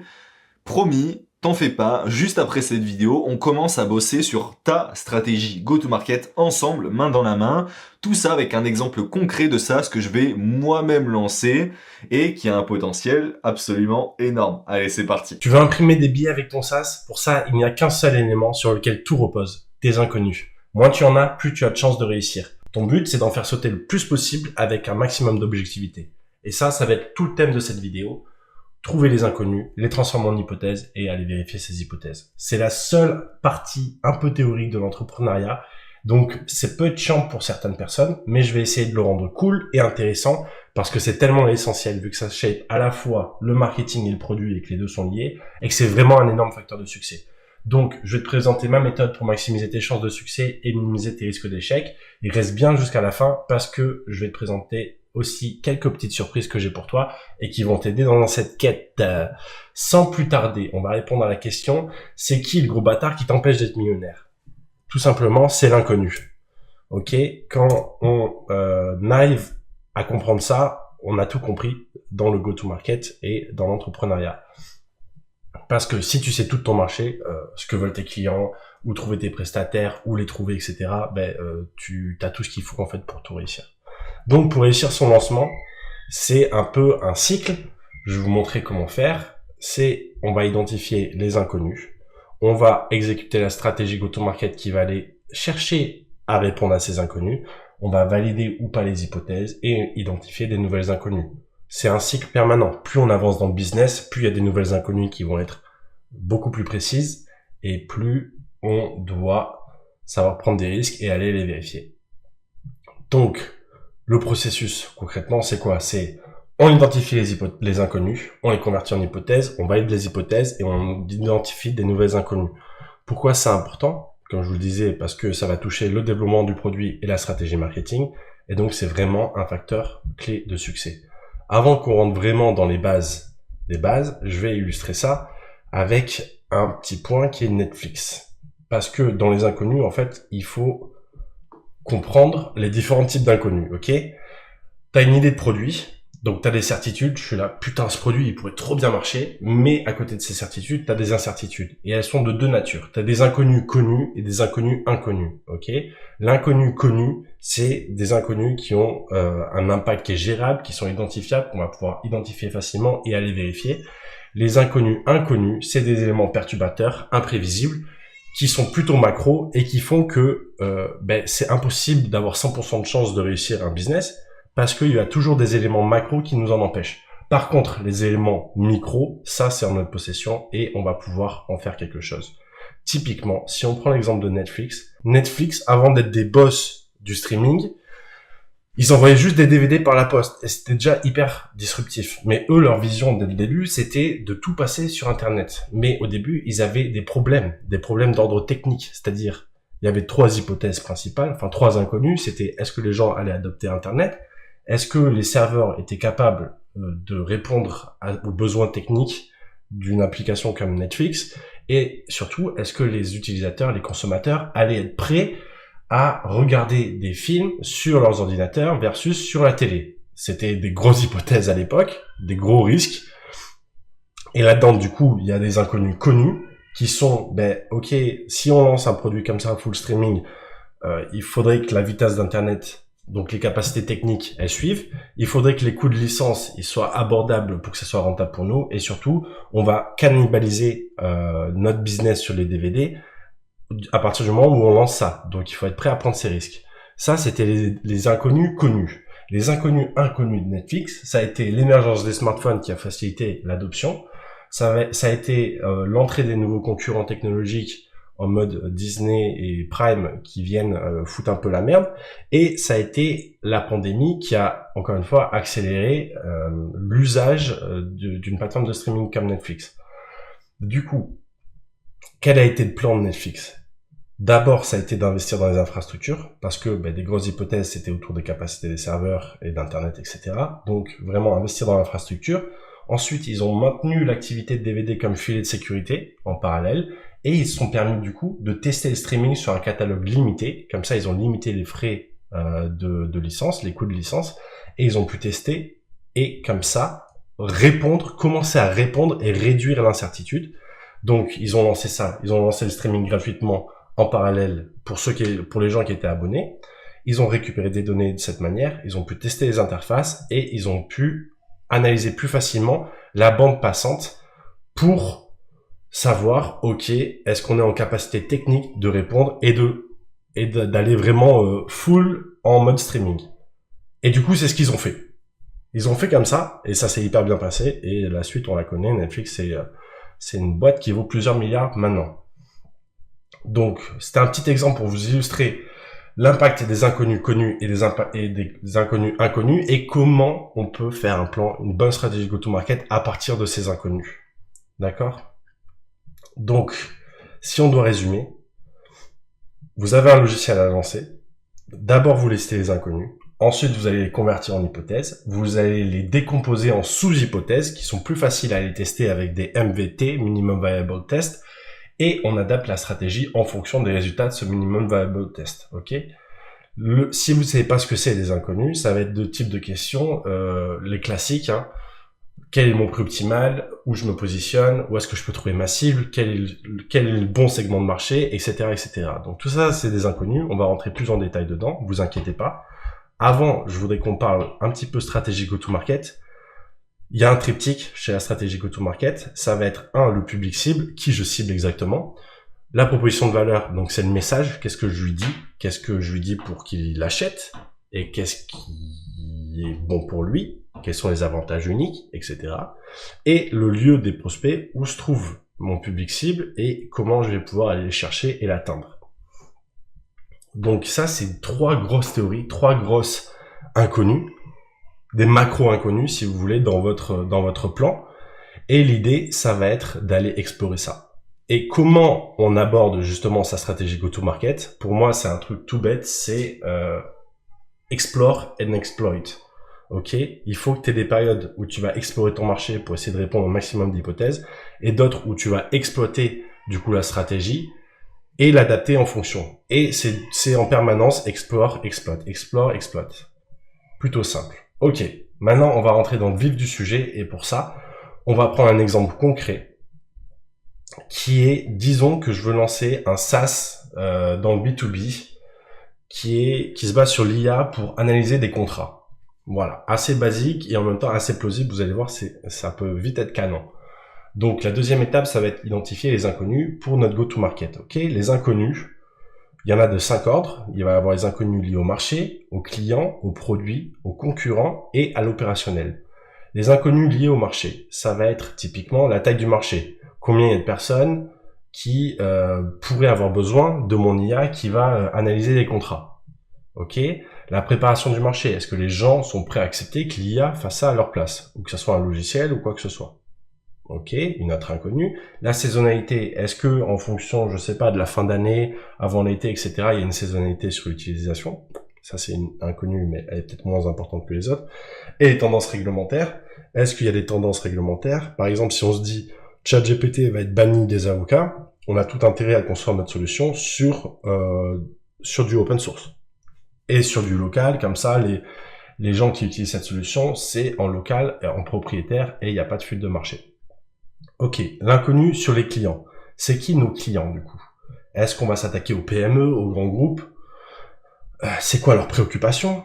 Est-ce qu'ils ont des craintes ou pas par rapport à la confidentialité? Donc ça, c'est ce qu'on disait avec la tendance réglementaire. Est-ce qu'ils ont des préférences en termes de fonctionnalité, d'intégration? Donc, est-ce que je veux un truc qui s'intègre à mes workflows existants ou est-ce que ça va être un site dédié, etc. Les motivations, pourquoi ils veulent faire ça? Souvent, dans le B2B, c'est par appât du gain, on va pas se mentir. Il faut apporter suffisamment de valeur et qu'il y ait un retour sur investissement suffisamment important pour que les décideurs dans le B2B prennent la décision d'acheter. Et les décideurs, c'est identifier qui détient le pouvoir dans le processus d'achat. Donc si on se dit, je m'attaque aux PME qui ont plus de 100 contrats par mois à traiter, déjà c'est assez niche, il faudrait définir exactement l'industrie, et ensuite ça va être au sein de cette PME qui c'est que je cible. Est-ce que c'est les CEO? Est-ce que c'est le DAF? Est-ce que c'est le Chief Legal Officer, etc. Ensuite, les inconnus liés au produit. Typiquement, ça va être l'UI, l'UX, donc est-ce que c'est assez clair comme ça? Est-ce qu'il faut vraiment le présenter en mode chatbot? Ou est-ce qu'il faut le présenter plus en mode Notion ou en mode Word? Et aussi tout ce qui est lié à la tarification, donc à combien je peux facturer un logiciel comme ça. Ensuite, il y a les inconnus concurrentiels, donc qu'est-ce qui se fait sur le marché? Est-ce qu'il y a des solutions qui existent déjà? Si oui, comment je peux me différencier? Est-ce que les éditeurs de logiciels, typiquement, ils vont se mettre, ou ceux qui fournissent des LLM, typiquement OpenAI, est-ce que eux, ils vont potentiellement s'attaquer à ce cas d'usage? Dans notre cas là, c'est peu probable, mais dans d'autres cas, typiquement sur Excel, etc., ça c'est déjà vu, donc c'est un risque à pas minimiser. Est-ce que les cabinets d'avocats, typiquement, ils vont le faire eux?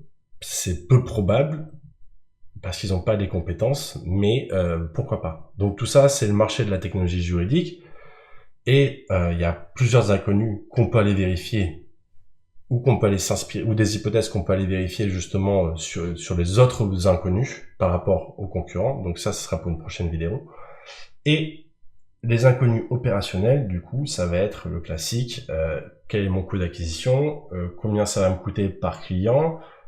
Est-ce qu'il y a va avoir besoin d'un gros niveau de support, etc. Donc tout ça, c'est une liste d'inconnus, ok? Maintenant, une fois qu'on a listé toutes ces inconnus qu'on peut avoir, on va aller chercher les inconnus les plus critiques pour s'assurer que notre logiciel a une chance de voir le jour. Donc là, dans cet exemple, j'en ai sélectionné 3. Ça va être la fiabilité de l'IA, le coût par client et le ROI pour le client. Ok? Et on va voir pourquoi cela et comment on va les vérifier. Mais là, c'est juste pour vous donner un exemple concret.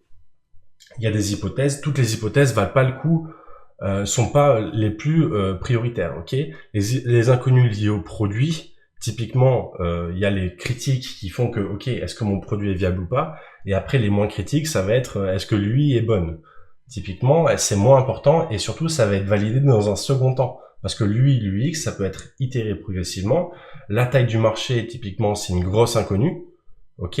Mais d'un autre côté, si on répond à ces 3 triptyques qui sont le coût d'acquisition, la fiabilité de l'IA et le retour sur investissement pour le client et le coût par client, ben notre marché il va forcément grossir parce que on a vérifié que on apportait de la valeur et que notre IA apportait suffisamment de valeur et que c'était fiable. Donc en fait, le marché va forcément grandir vu que c'est un marché émergent.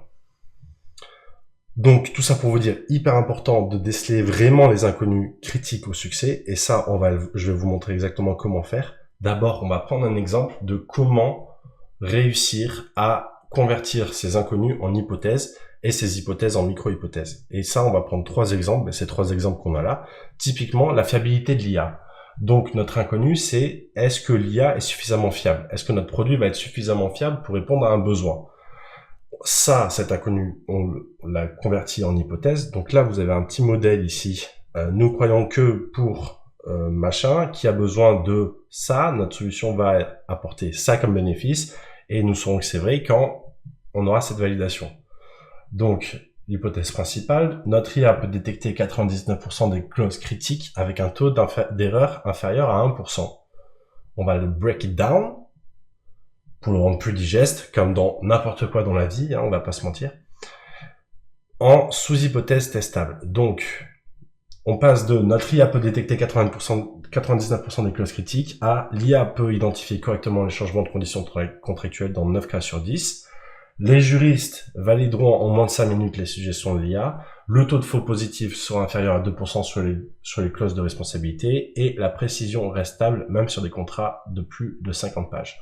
Tout ça, c'est des sous-hypothèses qui sont sous-entendues en fait dans l'hypothèse globale. Ok. Donc, ce qu'on va faire, ça va être on va typiquement, là pour un test comme ça, bon, on verra après hein, dans les détails, Mais pour un test comme ça va être, on va prendre le travail d'un juriste et on va mettre notre IA à côté et on va comparer les deux. Et ça, on va le faire plusieurs fois de manière à voir si l'IA trouve toujours systématiquement les mêmes choses que le juriste. Ça, c'est le niveau fiabilité de l'IA. Le niveau coût par client, qui est une autre hypothèse hyper importante. Est-ce que je serai rentable avec une telle machine? Donc, l'hypothèse, ça sera le coût total par client restera inférieur à 20% du prix de vente. La sous-hypothèse testable, ça va être le coût d'API par contrat sera en moyenne de 0,50 centimes. Un client analysera en moyenne 100 contrats par mois. Les coûts de stockage seront inférieurs à 50 € par client par mois. Le support client nécessitera moins de 2 heures par mois par client. Donc là, vous voyez qu'elles sont pas toutes ces hypothèses sont testables facilement. Typiquement, le support client, ça va être difficile de vérifier de suite versus le coût API, on peut le vérifier quand même assez facilement. Donc, l'idée, ça va être encore une fois, qu'est-ce qui va coûter par rapport au client et est-ce qu'on est effectivement au-dessous des 20%.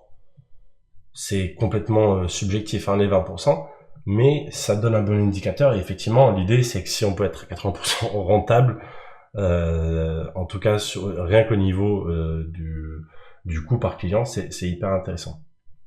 Donc là, on peut facilement break it down et vérifier. Et vous voyez, c'est quand même assez, là, c'est assez basique en termes de réponse pour un inconnu. Le dernier exemple qu'on va prendre, c'est le ROI du client. Donc là, c'était vraiment plus le côté produit, ok. Là, ça va vraiment être plus des hypothèses liées au marketing. Donc l'inconnu principal, c'est est-ce que j'apporte assez de valeur à ma cible? Parce que dans le B2B, si tu n'apportes pas assez de valeur, ça marchera pas, ok? Donc l'hypothèse principale, ça va être une entreprise avec 100 contrats par mois à analyser peut économiser 40 heures de travail juridiquement, justifiant un prix de 2 000 € par mois. On va le break it down encore une fois. C'est quoi nos sous-hypothèses? C'est que l'analyse d'un contrat standard prend en moyenne 2 heures à un juriste. Facile, ça on peut aller demander à un juriste combien ça lui prend de temps. Notre IA peut réduire ce temps à 30 minutes. Le coût horaire moyen d'un juriste est de 150 €. Les entreprises sont prêtes à payer jusqu'à 50% des économies réalisées. Donc, si je lui fais économiser 4 000 €, il sera prêt à me payer 2 000 €. Ok? Donc, une fois qu'on a fait ça, qu'on a identifié les critiques et qu'on les a passées en sous-hypothèse, on a une liste complète de sous-hypothèses. Tac, tac, tac, tac, tac, toup, à la suite. Ok? Maintenant, ce qu'on va faire, c'est on va les prioriser parce que c'est le plus important. Enfin, et ça, il y a 3 critères. Ça va être l'impact sur la viabilité du business, la facilité par rapport au coût du test et la séquence logique de validation. Typiquement, sur ces derniers points, vous allez chercher à vérifier d'abord que effectivement les coûts par client sont raisonnables avant de vous dire ok, je vais aller voir un juriste et voir si je peux effectivement combien je peux facturer. Parce qu'en fait, si vous vous rendez compte que le coût par client il est de 10 centimes, mais vous allez pouvoir facturer bien moins. Donc ça va changer toutes les autres hypothèses. Donc hyper important de penser en mode logique. C'est pour ça qu'on a besoin d'avoir toutes les hypothèses sous les yeux. Et donc ensuite on va prioriser par rapport à cette matrice. Donc quelles sont les sous-hypothèses qui ont un impact élevé versus un impact faible et qui sont difficiles à tester versus qui sont faciles à tester. Donc là dans cet exemple ça va être ceux qui ont un impact élevé et un test facile, c'est le coût API par contrat. On peut facilement le tester. Le temps moyen d'analyse manuelle, pareil. Ce qui est difficile à tester et qui a un faible impact, ça va être la variation saisonnière des usages, typiquement. Ça, on s'en bat les couilles. Excusez-moi le vocabulaire. Donc, une fois qu'on a rempli notre matrice, donc là avec 4 petits exemples, ok. L'idée, c'est que les tâches avec un impact élevé et qui sont faciles à tester, ça va être une sorte de pré-go-to-market, d'accord? On va tous les lister et on va voir exactement ce qu'on doit faire. Donc là, dans ce cas-là, ça va être tester des batchs, mesurer le temps d'analyse, le temps de précision, le calcul de ROI théorique, des bêta users, etc. Donc si je dois encore le break it down, concrètement, c'est juste faire un prototype et trouver 3 bêta testeurs. Ok, ça c'est notre stratégie pré-go-to-market. Notre vraie stratégie go-to-market, elle va principalement se diriger sur les sous-hypothèses qui ont un impact élevé et qui sont plus difficiles à tester. D'accord? Mais ce qui est le plus important, c'est évidemment la séquence logique de validation. Donc, on s'assure que ça soit logique, on met pas la charrue avant les bœufs. Et là, du coup, on rentre dans la partie un peu fun, c'est la partie quels sont les outils à notre disposition pour aller justement valider les hypothèses, en sachant qu'il y a autant de manières de résoudre une hypothèse que d'hypothèses en soi, d'accord? Donc parfois ça va être juste une recherche sur Google, parfois on va demander à ChatGPT, parfois il va falloir faire une analyse concurrentielle, analyse des données web, créer une landing page, faire des bêta-tests, faire un prototypage, faire du A/B testing, réaliser des enquêtes, faire une campagne de pub, consommer chez un concurrent. Et vous avez une infinité de choses que vous pouvez faire pour aller tester des hypothèses. Parfois, c'est juste vous creuser les méninges, on va pas se mentir. Et surtout, le plus important, c'est parler à des clients potentiels. Parce que en vrai, eux, déjà, c'est une hypothèse, c'est qui sont mes clients potentiels. Et surtout, c'est eux qui vont te répondre objectivement et de manière plutôt certaine, si t'en as assez. Parce que c'est vrai que des fois, t'as des outliers, t'as des personnes qui sont tes clients potentiels, mais qui consomment jamais chez toi. Donc, attention à pas se faire biaiser non plus. Mais la solution ultime, c'est parler à des clients potentiels. Et pour ça, comme je vous disais dans une ancienne vidéo, le meilleur moyen, c'est de passer par votre réseau au début. Au-delà de ça, une fois qu'on a toutes ces techniques, il faut qu'on les mette en face du coup de chaque hypothèse. Donc on fait ce petit travail de matching. Donc typiquement, le coût horaire moyen d'un juriste est de 150 €. Ben ça, on peut aller chercher. Ça, c'est pas compliqué. L'analyse d'un contrat standard prend en moyenne 2 heures à un juriste. Ça, va falloir parler à un juriste. Notre IA pour réduire ce temps de 30 minutes, ça, il va falloir faire un prototype et le mettre dans les mains des juristes. Vous voyez, donc il faut tout le temps adapter votre test en fonction de la nature de l'inconnu et de l'hypothèse. Donc c'est quoi la stratégie minimum viable test? C'est, on va définir l'objectif. Donc là, je vais vérifier que un juriste c'est bien 150 € de l'heure en moyenne en entreprise. Ensuite, on va concevoir l'expérience, recherche Google, mettre en avant le MVT, évaluer les résultats et adapter la stratégie go-to-market en fonction des résultats. Les 3 trucs qu'on veut surtout éviter quand vous allez vérifier vos hypothèses, ça va être éviter la paralysie par l'information. Donc arrêtez de vous dire putain il faut que je sache tout avant de me lancer. Non, parce que certaines hypothèses, c'est en se lançant qu'on va y répondre. Ok, donc on ne veut pas être paralysé par rapport à ça. On veut aussi éviter de pitcher la solution. Ça paraît contre-intuitif, mais c'est le meilleur moyen de biaiser votre interlocuteur et surtout de pas récupérer de feedback pertinent. Tout ce que vous avez testé, c'est votre capacité à pitcher, d'accord? Donc ce qu'il faut faire, c'est poser des questions objectives. Pour ça, je vous recommande le même test, d'accord? Poser des questions vraiment tellement précises qu'en fait, on n'a aucun intérêt à vous mentir. Et surtout, on veut éviter l'over-engineer du prototype, parce que comme vous l'avez vu, le prototypage, c'est des hypothèses, et que c'est qu'une partie des hypothèses, donc on veut aussi aller vérifier autre chose. C'est pour ça que le prototype devrait toujours rester simple et minimaliste.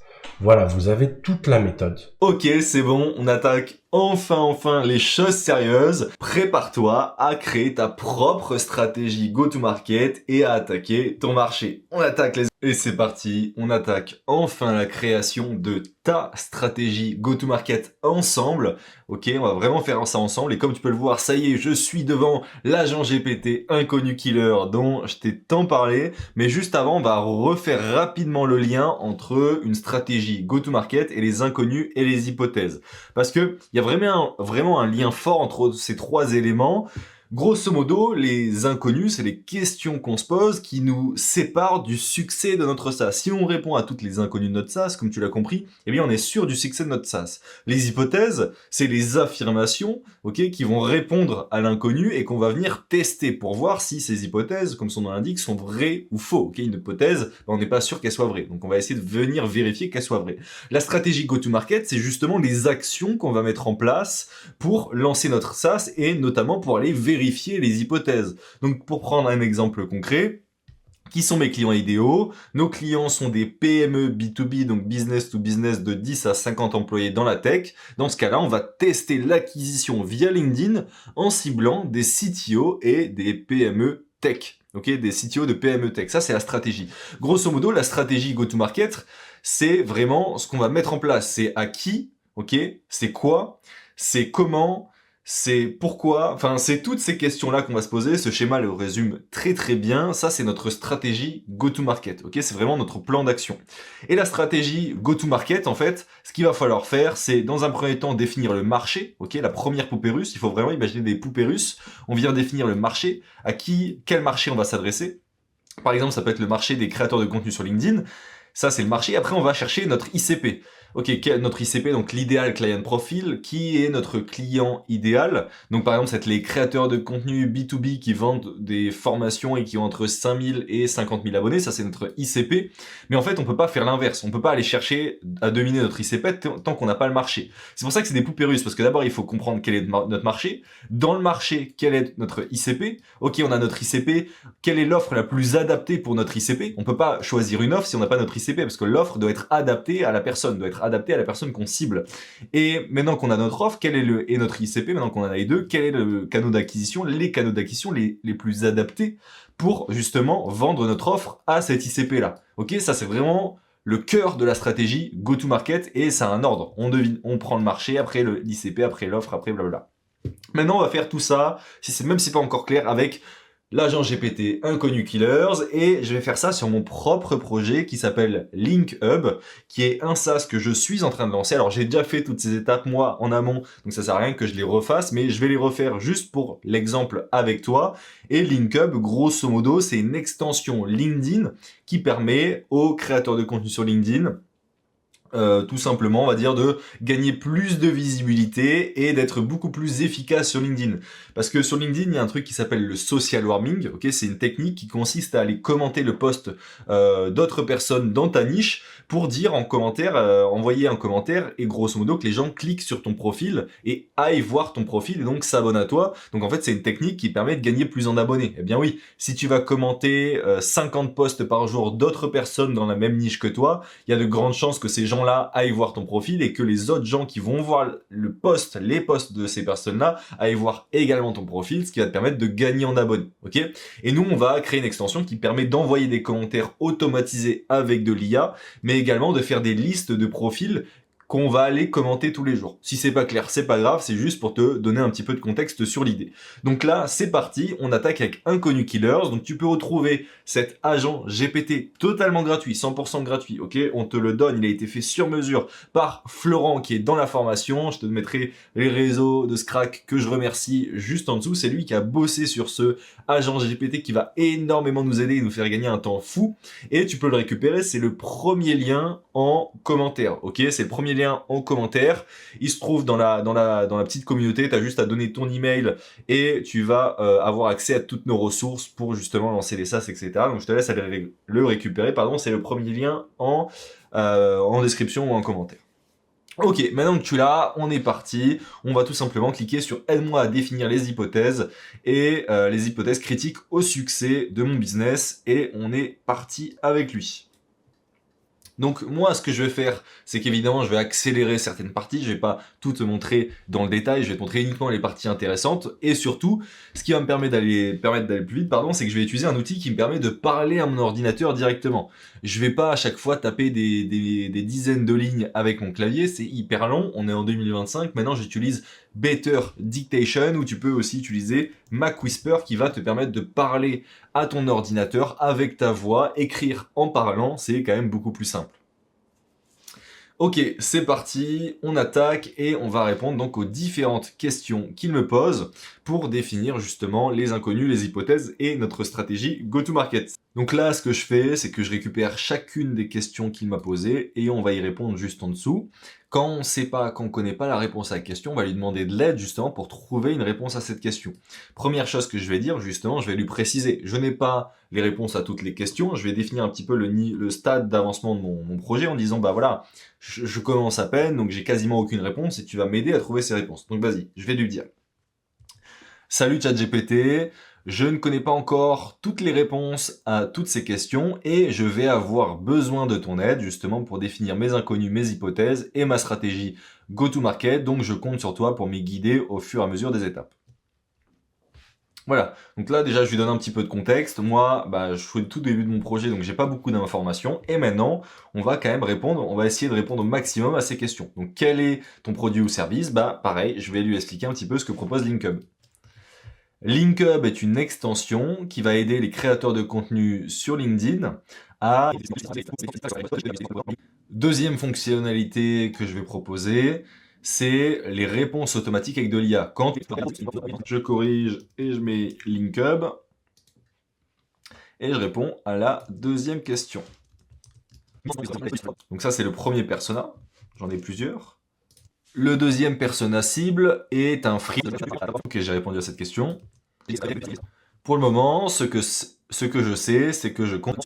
Donc voilà, j'ai répondu aux questions avec les informations que j'avais, en précisant bien au début que c'est à lui de m'aider à trouver tout cela, et on tape sur Entrée, et maintenant on va se laisser guider par l'agent GPT inconnu, Killers. Là c'est parti, il vient de nous répondre, il m'a donné toutes les informations que j'ai données sur ce qu'il savait déjà, et il va me poser des questions, voilà, il me dit les inconnus actuellement, ce qu'on ne sait pas, c'est ça. Donc c'est quelle est la taille du marché potentiel, quel est le niveau de douleur des utilisateurs, est-ce que c'est vraiment un gros problème ou est-ce que c'est plutôt un nice to have, est-ce que les utilisateurs seraient-ils prêts à payer pour ce service, si oui, combien? Quelles sont les alternatives, donc les concurrents qui existent déjà actuellement? Donc ça, c'est tout ce qui est côté marché utilisateur. Maintenant, côté produit, quelle fonctionnalité a le plus de valeur perçue? Est-ce que c'est la liste des profils? Est-ce que c'est les réponses automatiques? Y a-t-il des risques que LinkedIn bloque ou limite l'extension? On ne sait pas, enfin moi je sais, mais je vais pouvoir lui dire. Et côté acquisition client, par quel canal vas-tu acquérir tes clients? Et faut-il un onboarding particulier pour maximiser l'usage de l'extension? Là, c'est à moi de vérifier tout ce qu'il m'a dit, soit de rajouter des inconnus que moi j'ai en tête qu'il l'a pas cité, soit d'en retirer s'il y en a qui ne me semblent pas pertinents. Typiquement, je vais lui dire, celle-là, elle n'est pas pertinente. Tu peux retirer celle-ci qui n'est pas pertinente. Parce que je sais que non, LinkedIn ne bloquera pas une extension. Donc là, moi pour faire rapidement, je vais pas aller plus loin, je vais dire oui, ça me va, mais toi tu peux en rajouter, tu peux discuter un peu avec lui pour voir s'il n'y aurait pas d'autre chose. Typiquement, tu pourrais très bien demander, est-ce que tu vois d'autres choses qui pourraient manquer? Et là, il va te faire une liste et toi, tu vas pouvoir dire si tu veux en rajouter ou non. Vraiment, n'hésite pas à te servir de l'IA au maximum pour être le plus complet possible. Ça, c'est vraiment ce qui va définir ta ligne directrice et qui donc va assurer que tu réussisses ou non ton SaaS. Donc, prends le temps de bien faire les choses. Moi, je vais rapidement, encore une fois pour l'exemple, mais toi, tu peux vraiment discuter avec l'IA beaucoup plus que moi, je ne le fais actuellement. Donc voilà, il m'a proposé, tu as plein d'autres questions, etc. Moi, je vais dire que ça me va. Tout est bon pour toi, point d'interrogation. Tu veux retirer ou ajouter des éléments avant qu'on passe à l'étape 3? Non, tout est bon pour moi, allons-y. Donc là, c'est toutes les inconnues, toutes les questions qu'on se pose. Maintenant, il va émettre des hypothèses à partir de tout ça, et après, on va aller tester ces hypothèses. Donc ça y est, il m'a défini toutes mes hypothèses. On va prendre en exemple, par exemple, l'hypothèse 1.1. Quelle est la taille du marché potentiel? Il existe au moins X milliers d'entrepreneurs et freelances actifs sur LinkedIn qui cherchent à optimiser leur visibilité. Ok, donc là, on peut mettre le nombre qu'on veut. Quel est le niveau de douleur des utilisateurs sur ce problème? Les créateurs de LinkedIn passent plus de X minutes par jour à interagir manuellement et considèrent cette tâche comme chronophage. Donc ça, c'est toutes nos hypothèses, ok? Maintenant, on va passer à l'étape 4, qui est la fragmentation de ces hypothèses en sous-hypothèses testables. Et après, on passera à des actions concrètes qu'on va mettre en place pour aller répondre à ces hypothèses. Donc, let's go. Ça y est, il m'a transformé toutes les hypothèses en sous-hypothèses. Donc là, évidemment, tu peux à chaque fois vérifier ce qui est pertinent et ce qui ne l'est pas. Moi, je vais rapidement aux étapes d'après pour qu'on avance. Est-ce que ça te va ou est-ce que tu veux qu'on affine certaines hypothèses? Non, let's go. Ça me va. Tu peux le lire. L'objectif est de prioriser les tests en fonction de l'impact sur la viabilité du business et de la facilité et du coût de test. Donc le but, c'est de dépenser le moins d'énergie, de temps et d'argent pour obtenir le plus de data possible, toujours la même logique. Et donc là, il va faire le travail de filtrer pour nous les sous-hypothèses. Et après, on va mettre ensemble avec lui des actions à réaliser justement pour aller les tester. Comme tu peux le voir, c'est vraiment rigolo. Il nous a classifié ça par impact, facilité et priorité. C'est très visuel avec des emojis. Et maintenant, il est vraiment en train de les classer par ordre de priorité et en fait ce qu'il faut faire en premier, il va nous le dire directement et il a tout analysé très rapidement. Forcément, il a toutes les données d'internet en tête, donc il sait ce qui va prendre du temps, ce qui va pas prendre du temps, ce qui va être homme énergivore, ce qui va être facile à faire, etc., etc., et surtout ce qui va amener des datas. Donc là, il nous fait une liste. Évidemment, nous, ce qui est cool, c'est qu'on fusionne avec l'IA. Quelque part, lui, il fait 80% du boulot. Nous, on vérifie qu'ils disent pas des âneries et on corrige quelques petits points et on avance hyper vite comme ça. Donc moi, encore une fois, pour aller vite, bah évidemment, je valide direct et on passe à l'étape suivante. Ça y est, il nous a donné toutes les hypothèses à tester en premier avec des MVP. Des MVT, pardon, des minimum viables tests, ok, donc des tests qu'on peut réaliser facilement. Et on va prendre un exemple parmi tout cela que je trouve rigolo. Il me dit prix acceptable pour les utilisateurs. Est-ce que ça va être 9 € par mois ou est-ce que ça va être 19 € par mois? Et ce qui est marrant, c'est que moi, j'ai déjà fait tout ce travail-là avec l'agent GPT. Pareil, je l'avais fait comme ici, sauf que je l'avais fait il y a quelques jours. Et un test qui était ressorti, c'est de faire 2 formulaires. Un formulaire où on met 9 € par mois, et je vais te le montrer d'ailleurs, et un formulaire où on met 19 € par mois, et on l'envoie au même nombre d'utilisateurs et on analyse les résultats. Donc typiquement, j'ai un formulaire où je pose la question, enfin je dis typiquement dans le formulaire, j'explique l'outil, etc. Et je dis, bah, on envisage de faire un abonnement à 19 € par mois. Et je demande aux gens s'ils trouvent que le prix est, tu vas voir, trop bas, un peu trop bas, raisonnable, un peu cher ou trop cher. Voilà, donc il y en a 3 qui ont dit un peu cher et un qui a dit raisonnable. J'ai un autre formulaire exactement le même, exactement. C'est mot pour mot le même, à une seule différence près, c'est qu'on n'a pas mis 19 € mais on a mis 9 €. Et je l'ai envoyé à pareil le même nombre de personnes, donc on a 4 personnes de l'autre, on a 4 personnes d'un côté, 4 personnes de l'autre. Mon but c'est de l'envoyer à au moins 25 personnes chacun. Et comme tu peux le voir, on est passé de 3 un peu cher et 1 raisonnable à 3 raisonnables et 1 un peu cher. Donc c'est vraiment intéressant, ça nous donne des datas, et ça c'est un test qui m'avait été proposé par l'agent GPT. Là tu peux voir qu'il me propose pas ça, il me propose de faire une page de vente avec avec 2 prix différents en fonction des utilisateurs, c'est aussi très intelligent de faire ça. Par contre, il me propose un autre truc, c'est de faire un sondage, donc ça serait un questionnaire que j'enverrai aux utilisateurs, en qu'est-ce qu'ils préféraient, 9, 19 ou 29 €. Là, c'est un peu bête parce que forcément, la plupart des gens vont mettre 9 € parce qu'ils veulent payer le moins cher possible. Donc, par exemple, typiquement, sur cet exemple-là, on aurait pu dire, voilà, les tests, donc je vais lui dire, les tests que tu m'as proposés ne me plaisent pas, peux-tu me proposer 2 autres types de tests, notamment à base de formulaires? Donc voilà, là, on peut lui demander 2 autres types de tests. Et il va peut-être nous proposer l'idée que moi j'avais eue précédemment. Comme c'est un agent GPT, forcément, à chaque fois, il propose pas les mêmes choses. C'est une IA, donc des fois, il y a des variations. Et là, c'est intéressant parce que il me repropose exactement le test que je viens juste de te montrer, où il me dit, bah, tu fais 2-3 scénarios, formulaires différents, où tu affiches un prix différent, et tu dis trop bas, juste ou trop cher, et t'attends les réponses, c'est exactement ce que j'ai fait. Bon, une fois qu'on est content, qu'on a donc forcément fait tous les tests qu'il nous a demandé, il faut qu'on lui donne les réponses, ok, il faut qu'on lui apporte les réponses à tous ces tests. Moi, pour aller rapidement, je vais lui dire de simuler des réponses à tous ces tests. On est parti. Ok, là je suis en train de montrer un exemple. Donc voilà, il va nous réaliser tous les tests pour moi, ça va me faire gagner pas mal de temps. Toi de ton côté, évidemment, tu prends chacun des tests, tu les réalises petit à petit, tu avances avec lui, et comme ça va vous donner une indication claire du pourcentage de réussite de ton projet. Tu vas avoir une stratégie go-to-market précise, ok, c'est vraiment important. Donc voilà, là, elle est en train de simuler des fausses réponses, c'est rigolo. Et après, on va continuer avec lui directement, à partir de ces datas-là. Toi, évidemment, tu aurais des vraies données, des datas qui sont vraiment utiles. Moi, c'est des fausses datas uniquement pour qu'on puisse continuer à avancer. Ça y est, le besoin est validé, le produit est validé, la stratégie go-to-market est validée. Maintenant, ce que je vais faire, c'est que je vais lui demander un résumé de tout ça, un résumé de ma stratégie go-to-market pour avoir une vision claire en tant qu'humain. Donc c'est parti.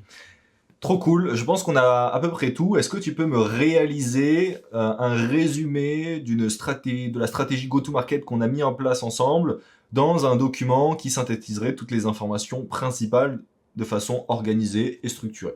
Ça y est, il vient de finir, on a une présentation de notre produit, on a toute la partie ciblage et marché, on a toute la partie stratégie de monétisation, on a toute la partie acquisition client, rétention expérience utilisateur, stratégie de croissance. On a même une roadmap qui nous donne des prochaines semaines les actions qu'on doit réaliser.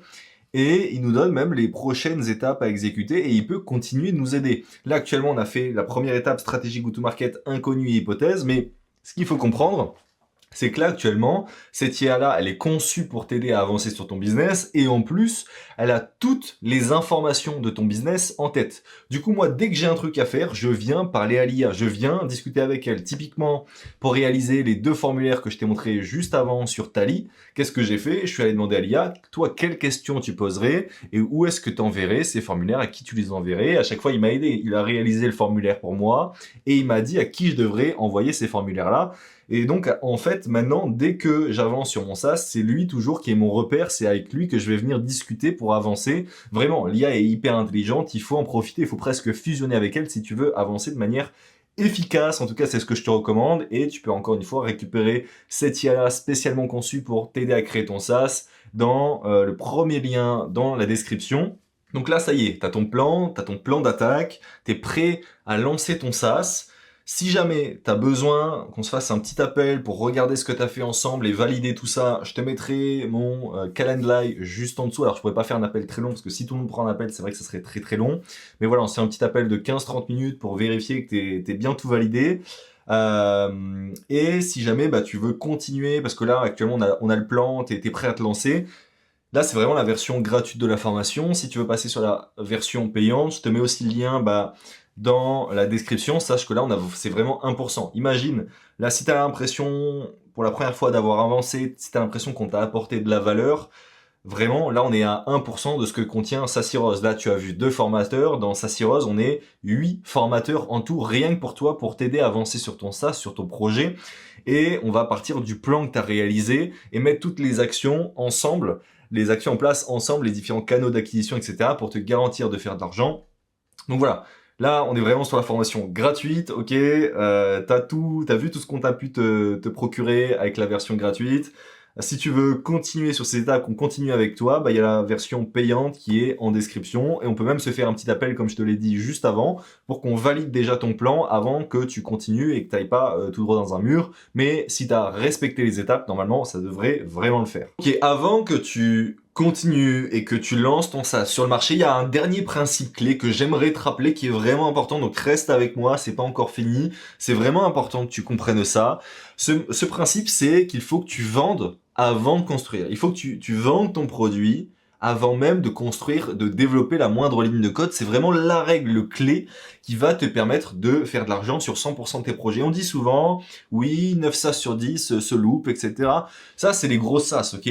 Des petits SaaS à notre échelle, en fait, t'es censé avoir un taux de réussite de 100%. T'es pas censé lancer des SaaS qui ne font pas d'argent, c'est impossible. Quand tu as ces compétences que je suis en train de te donner, la stratégie, etc., tu n'es plus censé lancer de SaaS qui ne font pas d'argent.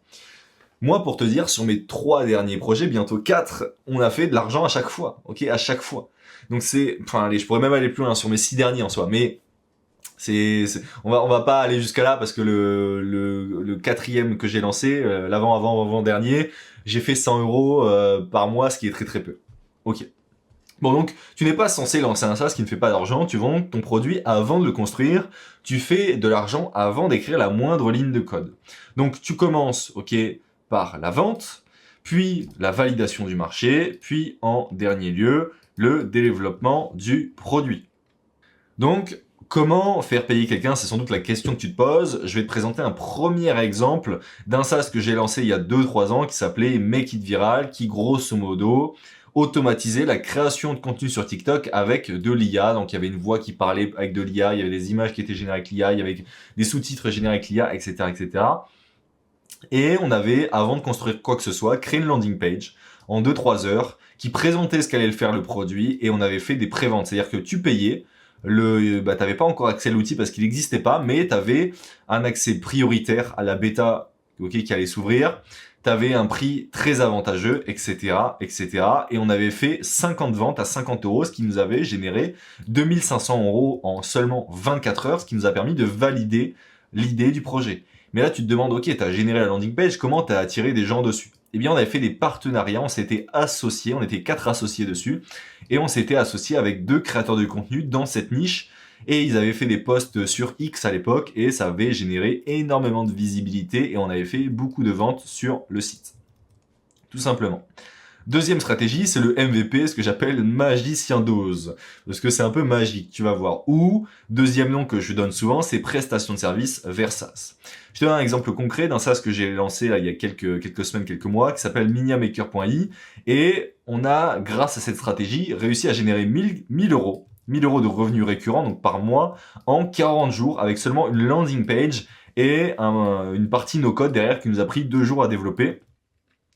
Donc, en fait, ce qu'on a fait, c'est qu'on a créé une landing page où on a l'impression que ça va être une IA qui va créer des miniatures, parce que miniamaker.i, qu'est-ce que ça fait? Ça crée des miniatures pour les youtubeurs, pour les créateurs de contenu, des miniatures qui vont permettre de faire plus de vues, etc., etc.